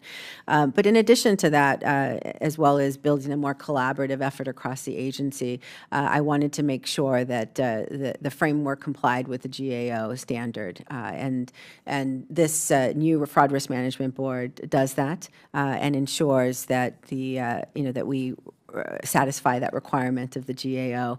The structure itself, it'll report in through the Enterprise Risk Management Board that was established back in 2015 and reports directly to me. In addition, my special counsel for enterprise risk will sit as an advisor on the Fraud Risk Management Board to ensure that there's a constant tracking of their activities. And importantly, we embedded fraud risk management into the performance of all the key members of the Fraud Risk Management Board, which I think also goes a long way to ensuring that they know that the agency takes this seriously. Thank Time you. has expired. I yield back. The gentleman from New York, Mr. Garbarino, is recognized for 5 minutes. Thank you, Madam Chair. Administrator Guzman, thank you for being here today. You've already heard a lot of questions about the fraud dealing with the EIDL, and when there's possibly 86 billion. That was the last report, and I think a new report's going to come out, which is probably going to raise that number. I don't think you can talk about it enough about how bad this fraud was with these programs, with the COVID programs. But I'm hearing in my office people who still have had applications in over a year. We've had to deal with a couple of cases where people have had EIDL applications in for COVID over a year, and they. And you said before you're getting some applications done with another program with maybe a month, in 2 weeks to a month. Why is it taking over a year for some of these applications to be processed? I understand that not everyone is back to work yet. Career employees are still working from home or have the option. Could that be leading to it? Why are these taking over a year to get done? Actually, the COVID EIDL program is the program that I was referencing, in which the average turnaround time is 2 to 3 weeks for 500,000 and under, and it's about a month for those above. And that's the one that we're processing about $700 million a day, and have been on average since the summer $1 billion a day. Within COVID EIDL, I was not happy with where it was, and I've actually moved it to my Office of Capital Access to streamline processes. In the fall, we also changed the customer service contractor so that we could improve customer service to the small businesses. With those borrowers that you're finding who have been in the system for that long, they are under multiple reconsiderations. In other words, they've been denied and have come back for further reconsideration. In many cases, the majority of the cases, they did not have their 2019 taxes filed or reported or needed a modification. And so that adds some additional time, but it should not be a full year. So what our district offices are doing, we've also empowered them to access the information about the EIDL program. We're happy to work with you and your team to investigate any specific cases that we can unstick in the process. I appreciate that, and I know a lot of the teams have been helpful when we reach out, but the problem, everybody doesn't call their congressman every time, so and it moves once we call, but that small businesses are dealing with a lot of other things and having to get in touch with us. And So if I could add, we have added a lot of resources to those pending applications so that we can continue to get them down as we close out this program. I appreciate that. Thank you. Now, are all the SBA employees back to work, or are you still having people work from home? We've had a return to work stance in February, and we're still transitioning with our union employees, but we are, majority of our headquarters have returned to work. But that has not impacted, obviously, we've scaled to put out $1.2 trillion in relief and have been very productive over these past 2 years. So, but a majority, when you say majority, is it 51% or 80%? How many people are back to work and not working from home anymore? In the headquarters area, it's over 70%. Okay, thank you. I noticed as part of the budget also, the administration is requesting authority to transfer $320 million from the targeted COVID EIDL advance account to support the loan servicing and other related programs. I think there's already been over $4 billion has been used for salaries and whatnot for servicing. Why do you need another $320 million? The COVID EIDL program is, of course, a 30-year loan, and so we will now be servicing 3.9 million borrowers. And the SBA anticipates needing additional funding to continue to manage this portfolio into the future and make sure that they have the resources and the customer service that is expected. How much has been put, though? I mean, it's been over $4 billion, though, hasn't it? That's been put towards the program already when you're transferring another 320? The program has dispersed nearly $4 billion in funding correct loans to small businesses. I'm going to just switch to one other question because I have a little bit of time left. From small business, what is the top issue that you're hearing from small businesses? What's their top issue? What's their biggest concern? Across the board, I mean, small businesses, and note that we've also had a surge of new entrepreneurs as well. Just top issue. I got 20 seconds. The top issues are, there's multiple though. So capital access is always one of the top issues. And then in addition, when anybody managing talking, their I'm business, sorry to interrupt, but anybody, supply chain, inflation. Inflation. And That's what I'm hearing. Issues across the board. Inflation. So I would put all of those for. But inflation is what I'm hearing a lot from all different businesses, and I'm running out of time, but what does this budget do to address inflation? For SBA in particular, or broadly, the president obviously SBA. For SBA specifically, we're leaning into entrepreneurial support to help small businesses navigate the issues that they've had to face. Obviously, we look towards helping them with strategic planning, financial management, supply chain management, and our centers offer specific targeted support and technical assistance in those areas. I'm out of time. Thank you very much. Gentleman's time has expired. The gentleman from Louisiana, Mr. Carter, is recognized for 5 minutes. Madam Chair, thank you very much for the opportunity to address. And Administrator Guzman, I'd like to personally thank you for touring my district and having the kind of attention to detail that my constituents certainly deserve and certainly appreciate that you undoubtedly provide and the care that you give. We know that you have a very tough job, but we certainly appreciate the hard work that you and the members of your team are providing for the people of America. One observation and two questions. First observation is there were comments that were made earlier that suggest that somehow climate change was not a part of SBA and it shouldn't be a part of the discussion. I'd like to very respectfully challenge that premise. In my district, we have had substantial impacts from climate, whether it's hurricanes, floods, or tornadoes, that have incredibly impacted our small businesses to the tune of people having to borrow money from SBA to only have to come back and borrow money again, SBA, because of natural disasters that were to know of their doing of their own.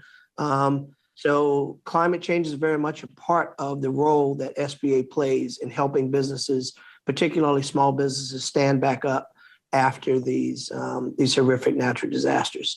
So I thank you. I thank your administration, the Biden administration, and certainly your administration, Ms. Guzman, for being very attentive. So one quick question is a real life issue that happened in my district. There was an individual that applied for an EIDL grant, received notice that she had been approved, and that money had been transmitted to her account. Now, I've been in communication with a number of your staff people, but I want to bring this to your attention because we haven't gotten a positive resolve yet, but I think one should be in order. She applied for an EIDL grant, was approved for the EIDL grant, was notified by SBA that the funds were being transferred to her account. Several days go by, she realized the money has not. It was determined by SBA that there was a glitch and that the money was supposed to have been transferred, but never made it to her account. Between the time she brought that to their attention and the time that they attempted to correct the glitch, meaning to then send the money to the proper account, she was told that, oh, the program rules have changed and you are no longer eligible for the funds that you previously, only a week earlier, had been approved for. Well, listen, that seems terribly wrong. If the person was approved and then somewhere in the process there was a rule change, I think it's only reasonable that some exception be made to assist this individual. I won't give her a name or any of that information on an open line, but your staff is well aware of this, and I will share it again to your office. Can you talk about that very briefly? And I suspect that this is not a one-off, that this may have happened to other people throughout the country, but certainly it's a travesty and it's no fault of the person or the applicant, but they should be made whole. Thank you so much for the time that you spent with me in your district, and it was very informative, especially with the businesses impacted by repeat natural disasters. I will, say on the COVID EIDL program and as well as the advanced program, we obviously have those programs closed December 31st. We continue to administer funding on any modifications for the EIDL program. I'm happy to explore this further, and my team will follow up immediately with your staff on this constituent request in particular. I'm not pleased with the EIDL program overall, and obviously made some significant changes over the summer to move it, reposition it, add new processes and procedures, and in the fall change the customer service support. And listen, I'm sorry to cut you off, ma'am, because my time's going to go up. I want to be very clear and complimentary of your staff. The Region 6 administrator has gone as far as he could with trying to explore this. Your people have looked at it and have been extremely helpful, albeit not getting it over the goalposts. So your extra attention to this would be critically important, particularly to my constituent in Louisiana who has been very patient, but has clearly been wronged. And with my final 10 seconds, I want to just once again make a play for something that I've spoken to you before and others. And again, I want to thank you. And that is individuals who have had to apply for SBA loan after SBA loan. Carter. Each time there's another natural disaster, I would ask expired. again that you would consider some loan forgiveness.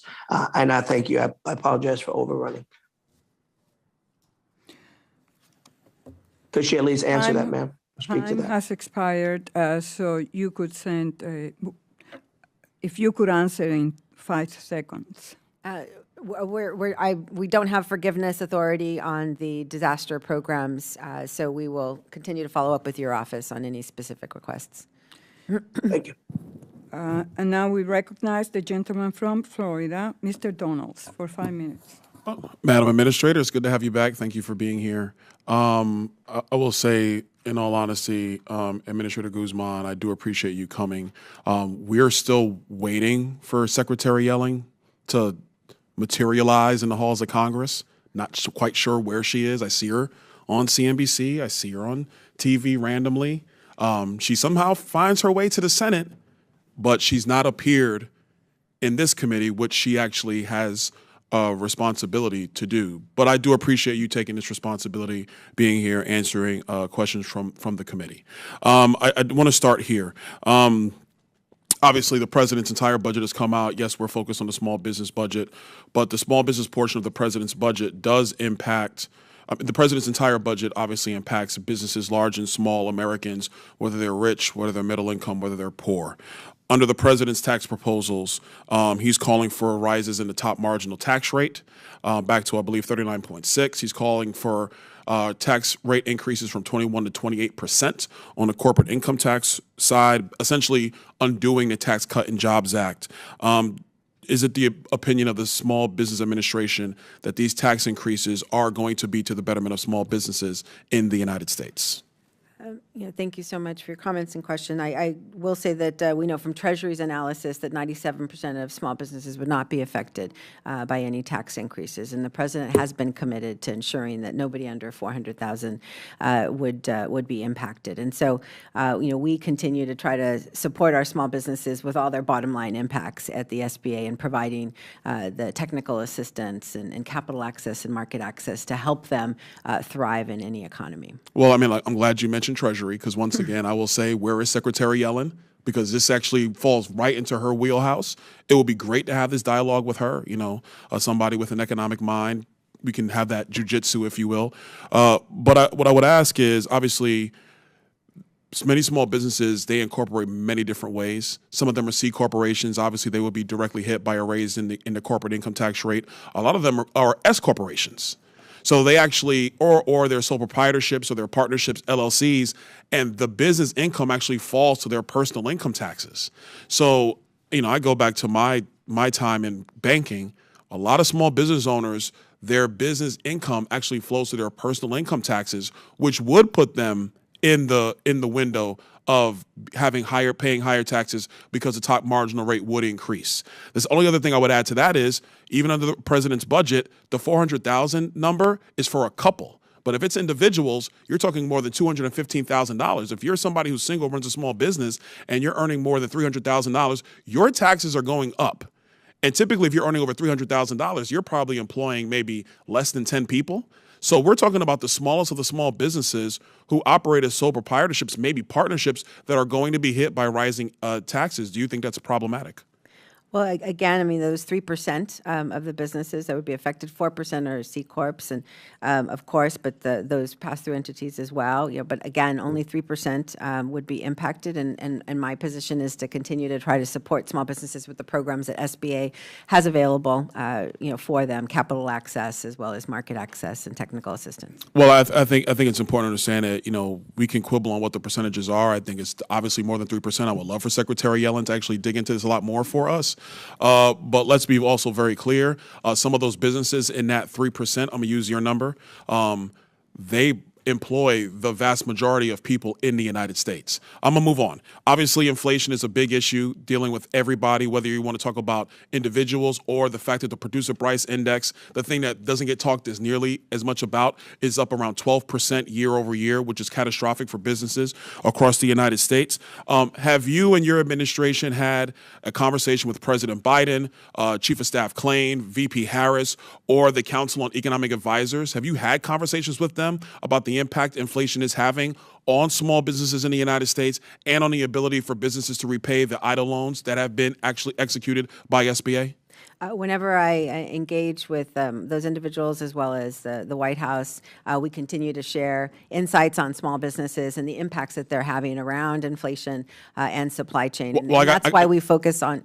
I got 23 seconds left. I don't mean to cut you off, but let me ask you this question. This is a better question. What do they say? What do they say the remedies are? What do they say they're going to do to help small businesses? I would like to know what the president's opinion is on this. The president has expressed concern with the rising costs on American families as well as small businesses, and he's taking actions to try to address those pocketbook issues as well as supply chain to expand our productive capacity. The gentleman's time has expired. Thank you again, Administrator. I gave you another promotion. Thank you, Administrator. Gentle lady from California, Ms. Chu, is recognized for 5 minutes.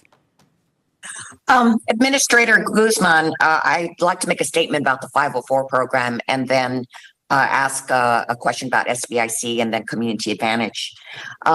We know that SBA's 504 loan program is so critical to helping small businesses with high startup costs like purchasing commercial buildings or expensive equipment. And in fact, last year, SBA saw a 41% increase from the previous year.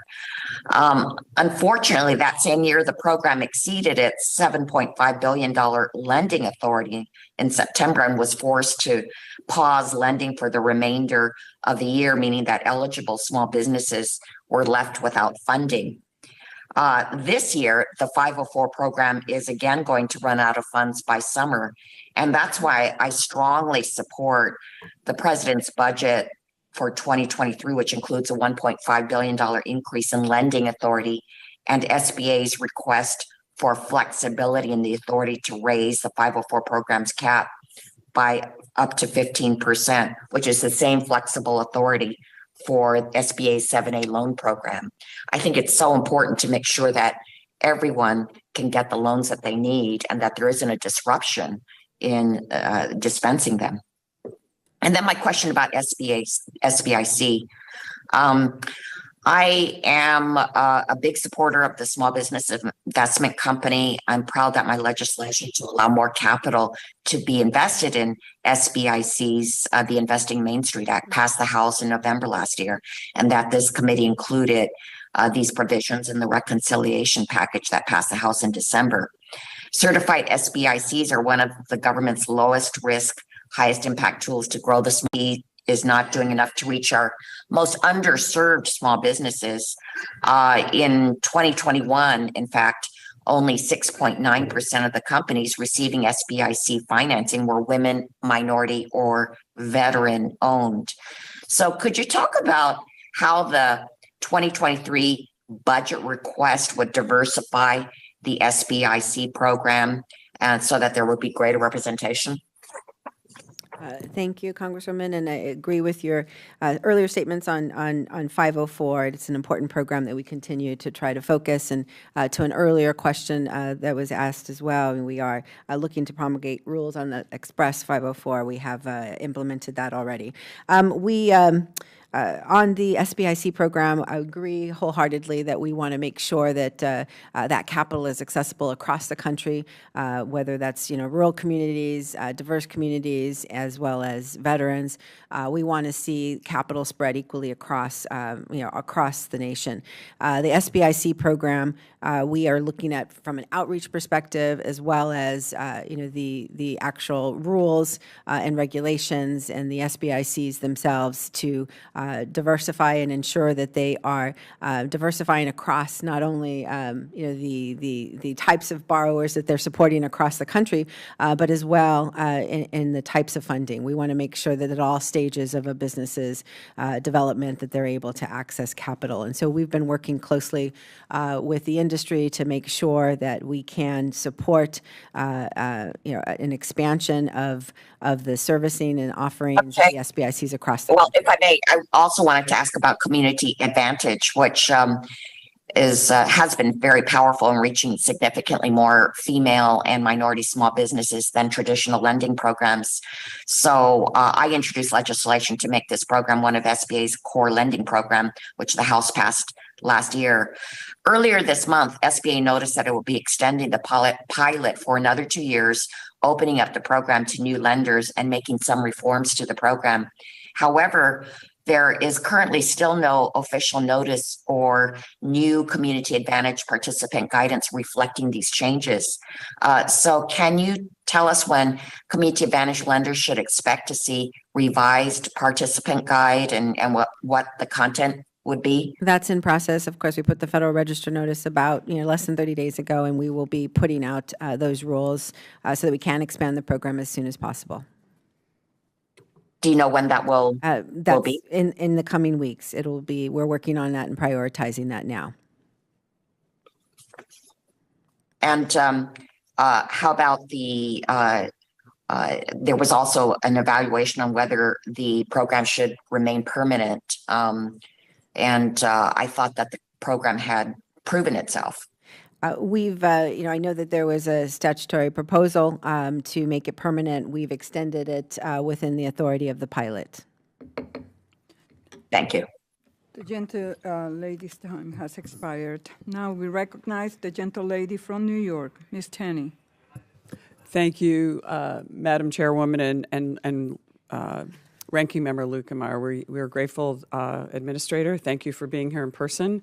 And as a small business owner for many years, I know what I hear from my own employees, from my own colleagues, and from other small business owners. Inflation, labor shortages, subsidies to by big government to other big companies, high regulations, high taxes, particularly coming from a state like New York, are what we see as small business owners really hurting us. And so when we see these items coming from government and this huge spending, and we look to the Small Business Administration for help to rescue us, because we can't afford compliance costs. We can't afford to manage the big business advantages that they have. We look to the Small Business Administration, and sometimes I hear today in this meeting things that look like mission creep away from small businesses and helping large businesses and businesses that may not even be considered a small business. And I worry about that because of how vitally important it is, as you, as an administrator, and all of us, to really be careful in how we spend taxpayer dollars, particularly in inflation, and small businesses have to scrimp and save for every penny just to survive in this, situation. So, Administrator, I want to jump to something really important right now in terms of a small business looking at a big business gaming and getting advantage in the system. Would you say that Planned Parenthood affiliates are in the same category as a hotel or a restaurant? With Planned Parenthood, I'm assuming you're talking about the Paycheck Protection Program. Right. Would you say that a Planned Parenthood operation and an affiliate is in the same business and same relationship as a hotel or a restaurant? My understanding is that Planned Parenthood affiliates are independent and individual businesses are individual entities within that community. Right, and you know why I'm asking this question, because obviously we sent you a letter in February. Thank you, we got it yesterday. So we appreciate at least finally getting an answer, because as you know, under the Paycheck Protection Plan created by the CARES Act, Congress specifically stated that companies could not, particularly SBA, couldn't issue a forgiveness for PPP loans to any entity with over 500 employees unless that affiliate was a hotel or a restaurant. So that's why I asked you the question. So I think we can agree that Planned Parenthood is not a hotel or restaurant. And the question is whether or not they are considered an affiliate. But 34 individual loans totaling over $67 million were given to affiliates of Planned Parenthood, the Planned Parenthood Federation of America. And as you know, Planned Parenthood is not just an innocent bystander. They are the nation's largest abortion provider with over 16,000 employees, well beyond the 500 employee threshold established by Congress for this PPP eligibility. So I wanted to clarify that assessment that you have about Planned Parenthood, because they clearly aren't an affiliate like a hotel or restaurant. They don't fit within that exception. And so you sent me a letter indicating, it was very vague actually, about whether or not this affiliation status was indicated that there was control by the national affiliate for Planned Parenthood. And so I want Planned Parenthood did have exercise and control over its affiliates. And let me give you a couple of examples. First, becoming a Planned Parenthood Federation of America affiliate requires a certification by the PPFA corporate board. That's the national affiliate controlling the 16,000 jobs. Second, each affiliate is governed by written bylaws which must conform to the PPFA's corporate policies nationally. That looks like control to me. And finally, the PPFA's corporate headquarters imposes affiliation mandates on local affiliates. Anyone who's looking at this control statute, and I have it in front of me, clearly talks about the power to control has to exist. It doesn't necessarily mean that it exists, but there are numerous examples of this happening with Planned Parenthood and its affiliation where they exert that control, not just that the control exists, where they exert it. So wouldn't you agree that it is inappropriate for the SBA to issue these exemptions and forgiveness for loans for the Planned Parenthood Federation affiliates? I can share with you that the Trump administration issued a preliminary determination letter. Any of those borrowers, there were multiple beyond Planned Parenthood, only Planned Parenthood received that specific attention. With anyone within that hold code, I put back into the normal processing. And so, of course, our review teams thoroughly reviewed all of those loans with those specific hold codes, not just Planned Parenthood, all of them. This is my time, but you're mincing words. I mean, this looks like we're doing an end run around a law to fit a political agenda, not actually good stewardship of taxpayer dollars, and specifically prohibiting a law in place that prohibits the ability of these types of national entities with 16,000 employees to be able to take precedence over small business community members who were left without the resources because we prioritized a political agenda. The gentle lady's time has expired. Thank you. I would be happy to follow up with your office. Thank you. I'd appreciate that. Thank you. I yield back. Gentle lady from Minnesota, Ms. Craig, is recognized for 5 minutes. Thank you so much, Madam Chair, and thank you in particular to Administrator Guzman for your testimony today and for your dedication to America's small businesses. I'd be remiss if I didn't mention how proud I am of the work of several members of this committee in long overdue passage of the Relief for Restaurants and Other Hard-Hit Small Businesses Act.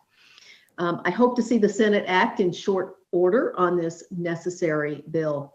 Administrator Guzman, I've been hearing from several of my constituents who have been waiting for months, some nearly a year, to see their COVID EIDL applications approved.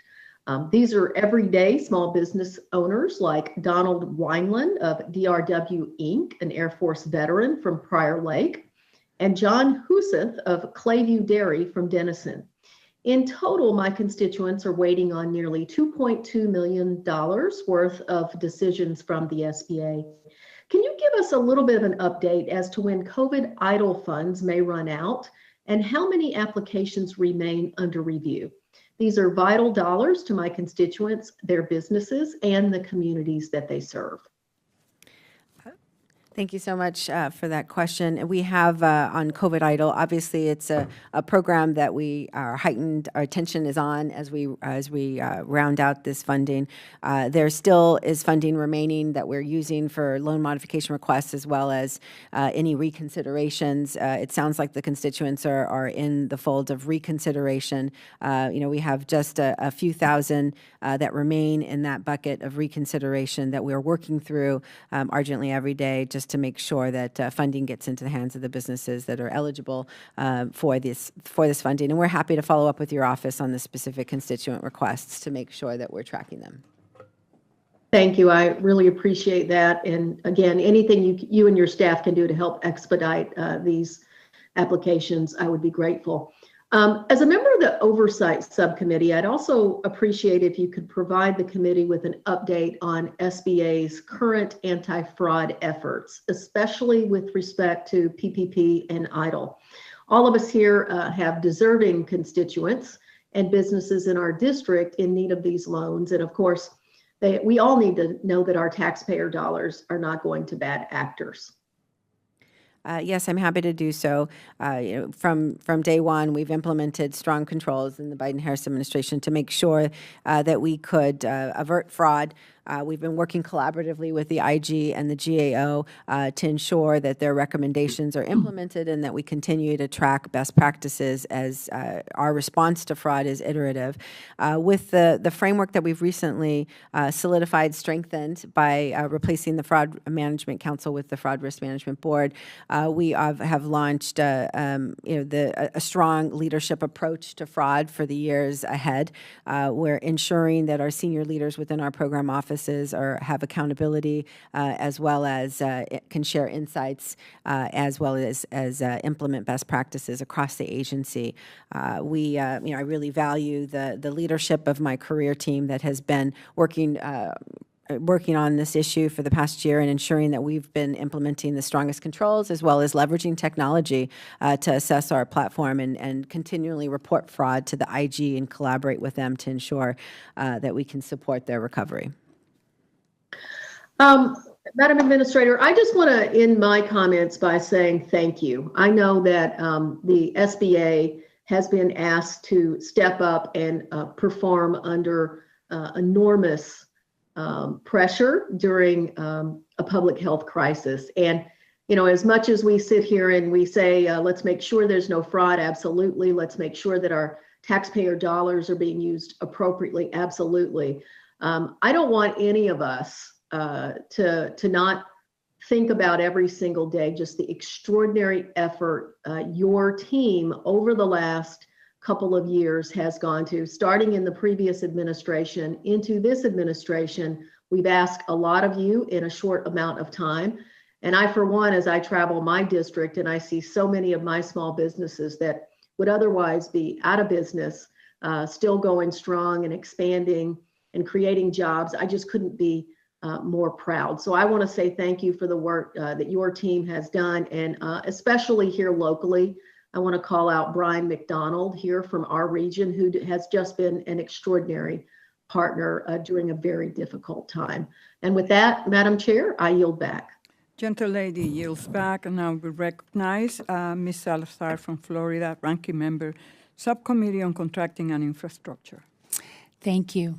And wonderful to see you again, Isabel Guzman. And thank you for your visit to my district, number 27, the city of Miami. It was a highly productive visit, I should say. And I am sure that from now on, my small business owners are going to be enjoying the best service that SBA can provide. So thank you for that. Thank you for taking the time and catching a plane and going to Miami. Very grateful. I just want to share few small glitches that we have. One of them, for instance, is a $140 billion problem. And what is that? Is the COVID testing. Every time someone comes to this country, an international tourists, that person needs to get tested 24 hours before getting on that plane. And that measure is killing the tourism industry in Florida, specifically in Miami. And you know, Miami is the hub of international tourism in Florida. So could you please tell the president next time you see him in one of those cabinet meetings that we need to do away with that measure? Will you be able to do that? I will definitely relay your concerns to the White House, and our team will continue to flag this issue and work with you to see what we can do to help better support our travel and industry, small businesses, which we know have been so impacted by so many factors. Because, you know, Florida is open for business, and my small business community is eager to be selling those services. But if you don't have people, then, you know, what you cannot make the payroll for at the end of the month. So you understand that. So since you are there with the president, I would very much appreciate if you can tell him that this is killing us. I continue to advocate for our small businesses, and I appreciate that. But will you? Could you do that? Could you? Will you be able to tell the president in one of those cabinet meetings that this is happening and it's crushing our small business entrepreneurs? I will definitely flag for the White House the issue. Thank you. All right. So you have a pretty good budget. Over $1 billion, and it's getting bigger probably next year. But we discovered something that is troubling, Madam Guzman, is that the budget assigned for salaries for regional and district offices is going down, not up. But in the meantime, your decision has been to increase the money in the hands of the Washington bureaucrats. I believe that someone who's sitting in D.C. cannot serve, understand, or care as much as one of your guys sitting in one of those district offices, that the budget is getting cut for the salaries in those. And even more, I'm going to share with you what's happening in Miami or in Tampa, is that we only have one district office in South Florida for 2 million small businesses. We don't even have a permanent district director. So any reasoning behind cutting money at the regional level and giving it to D.C.? Over time, as we've had to increase salaries and benefits and decrease some of these positions, I understand that all of our offices have been impacted. This budget would allow us to regain some of those positions across the agency, and we have continued to try to empower the field to make sure that we gather those key insights that our team on the ground can share with us. But you empower them by hiring more people and paying them good salaries. But right now, you're cutting those budgets. We are, committed to making sure that we can help improve our staffing plan across the field, and that includes trying to ensure that their positions are maintained and that they are receiving the benefit of our expansion.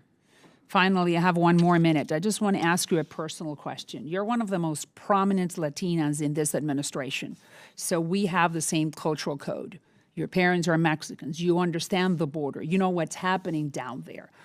Aren't you concerned? That's the concern that I have, that what's happening at the border is giving a very bad rap to the Hispanics, to the Latinos, because we don't have any type of legality down there. And my concern is that it could be changing the favorable perception that other groups have of us, the largest minority in the country. So when you sit with the president, don't you express that from a very personal point of view? Because your parents are Mexican descent, mine is Cuban, so we belong to the same minority. Please give me your personal thoughts if you want to share them with us. Well, what I would share is that I continually advocate and make clear that the face of entrepreneurship is changing, and I'd like to portray Latinos as the ones who are leading on that, because they are starting businesses at the highest rates and across most states, according to McKinsey studies. And so that entrepreneurship and that face of entrepreneurship we know is what we needs create, to be probably important. we're the highest creators of jobs, but when it comes to the border, that could be harming the rest of our plans and wanting to live the American dream. Yes or no? Don't you think that that's happening right now? I want the has expired. I agree that I would want the small business, everyone to know that small businesses, the face of the Latino community, is entrepreneurship. The gentleman from New Jersey, Mr. Kim, is recognized for 5 minutes. Thank you, Madam Chair, and thank you, Administrator, for taking the time to be able to come before us. As we had a conversation before in previous hearings about the path and the trajectory of SBA coming out from this pandemic and talking through what comes next. One thing I wanted to relay is, as I've talked to different businesses that engaged in the Paycheck Protection Program, and honestly, that was their first time engaging with the SBA, engaging with government services when it comes to small businesses. I've asked them, are you going to be able to continue with SBA? Are there other types of support that you need?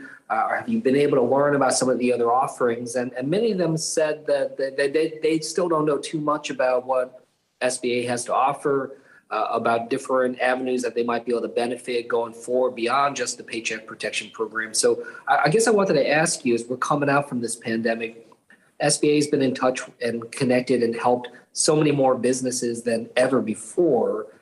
Has there been a formal process in following up with those businesses that engage in the Paycheck Protection Program or EIDL and others in terms of informing, educating, and working with them if there are other needs that they might have that might be serviced by other aspects of what SBA does? Yes, and on the eve basically of National Small Business Week, which starts next week, I want to say that the SBA has tried to leverage this moment to better serve small businesses. That awareness of SBA and its offerings is higher than any other time in history, and I think that we do need to leverage this moment. So across our resource partners, our community navigators as well, we've charged them with trying to make sure that the small businesses are aware of the capital programs, the technical assistance, and the market access resources that we have at the SBA to support businesses. And I'd welcome the opportunity to partner with you on that to ensure that more businesses in your district are aware of SBA resources, and as it is critical that they build awareness. Of course, we don't have a CMO or huge funding for that type of outreach, but we can leverage our district office, leverage our partners, leverage our lenders to better connect to those small businesses. And we have started to systematically focus on these new businesses that we've served through PPP and COVID EIDL. So I'm glad that that kind of outreach is happening, and that, you know, if there is additional funds or resources needed for that, please let me know. I'd like to work with you on that. But just more specifically, I did want to just follow up. So has there been formal follow-up, has it been an email or what to businesses that had the Paycheck Protection Program that about laying out some of the other aspects? I'm just trying to get a sense if there has been something of that nature so I can flag it for these businesses in case they missed it. Within the EIDL program, which is our direct program, of course, we've had extensive outreach to our businesses, our new portfolio. On PPP, we work with our lenders on a regular basis to make sure that they're providing all of SBA insights. They're familiar with our programs, but PPP was administered through the lending network, and so our direct contact is not there. So as we do forgiveness and support those businesses, of course, we have those contacts and we'll reach out. Okay, that's helpful context in terms of understanding. And like I said, I'd like to try to see if there's some creative solutions for this, especially for those Paycheck Protection Program ones, dealing with the lenders and maybe getting towards the businesses. But that raises the other aspect of this is that, I saw recently, a really extraordinary statistic about how, prior to the pandemic, there were about 1,900 different lenders participating in different SBA programs. But that during the pandemic, over 5,000 lenders were participating in the Paycheck Protection Program. I guess I want to ask a similar type question when it comes to the lender side. Has there been ability to grow the number of lenders participating in more formal SBA programs, drawing from that pool that was working on the Paycheck Protection Program? I'm curious if this has been sort of a force multiplier, and whether or not there's been a sizable increase already in terms of the lenders that are at the disposal of the SBA. Our goal across our network is to increase the number of lenders. We've seen a decline in small dollar lending. We want to expand the number of lenders in our network to make sure that we can get more capital to businesses. And so formally, of course, we are expanding the community advantage lenders, so more CDFIs who participated in PPP can participate in SBA's programs. Those new to SBA lenders, we want to try to bring in and provide technical assistance, but more importantly, we need to simplify our capital access programs so that it's easy for a lender to come in and access SBA guarantees. And so that's what we're aiming to do, is to replicate the successes of PPP and the simplicity. Time has expired. And now we recognize the gentleman from Minnesota, Mr. Stover, for 5 minutes. Thank you, Madam Chair. Thank you, Ranking Member Lukemeyer, for holding this hearing. And I know this hearing is about the budget, but I would like to use my time to talk about WOTUS, the Waters of the United States. As everyone well knows, small business owners, farmers and ranchers were very negatively impacted by the Obama-era Waters of the United States rule. It expanded federal jurisdiction far beyond what was authorized by Congress and resulted in the burdensome requirements and widespread legal uncertainty for Americans across this nation and small businesses. The Trump administration rightly chose to heed the concerns of these small businesses and entities and created the Navigable Waters Protection Rule.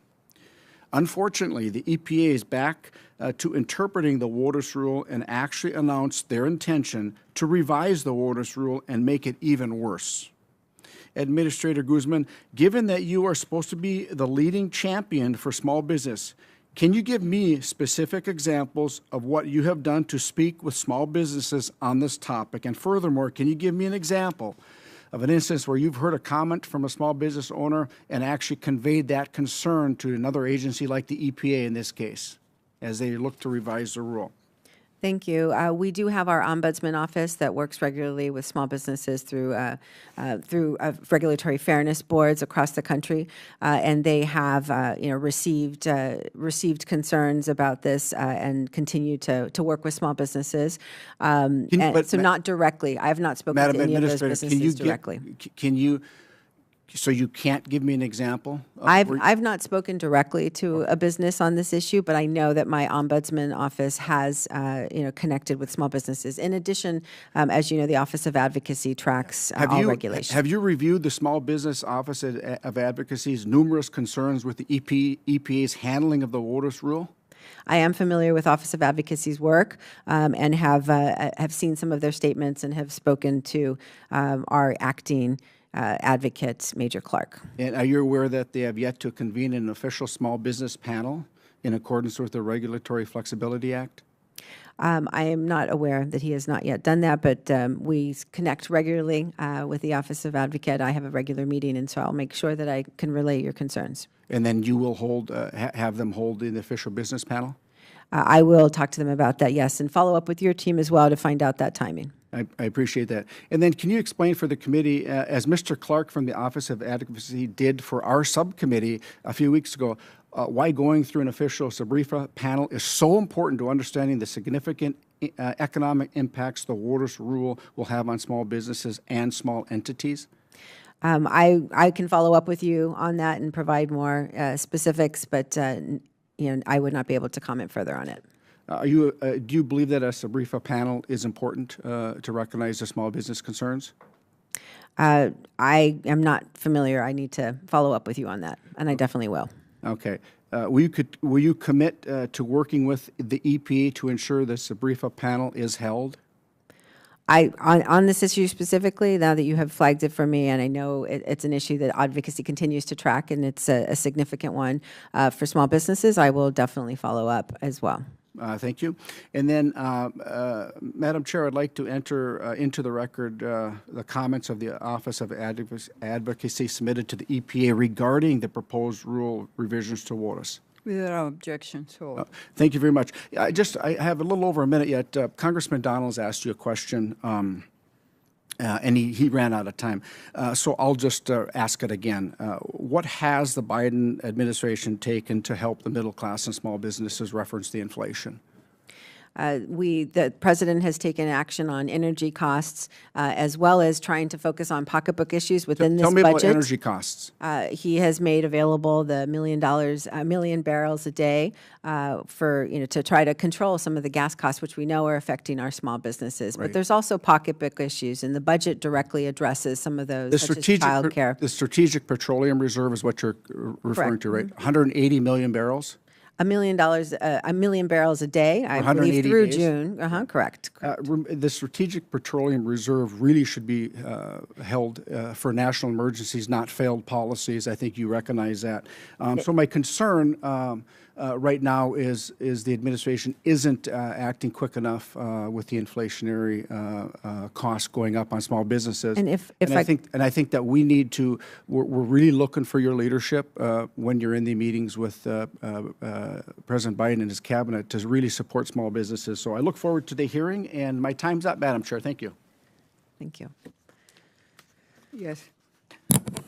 I want to thank Administrator Guzman for appearing before the committee again today and for all the work you do every day for our nation's small business community. Small firms are the backbone of the economy and the communities they operate in. By empowering the SBA, we empower entrepreneurs to thrive and grow. Without objection, members have 5 legislative days to submit statement and supporting materials for the record. And if there is no further business to come before the committee, without objection, we are adjourned.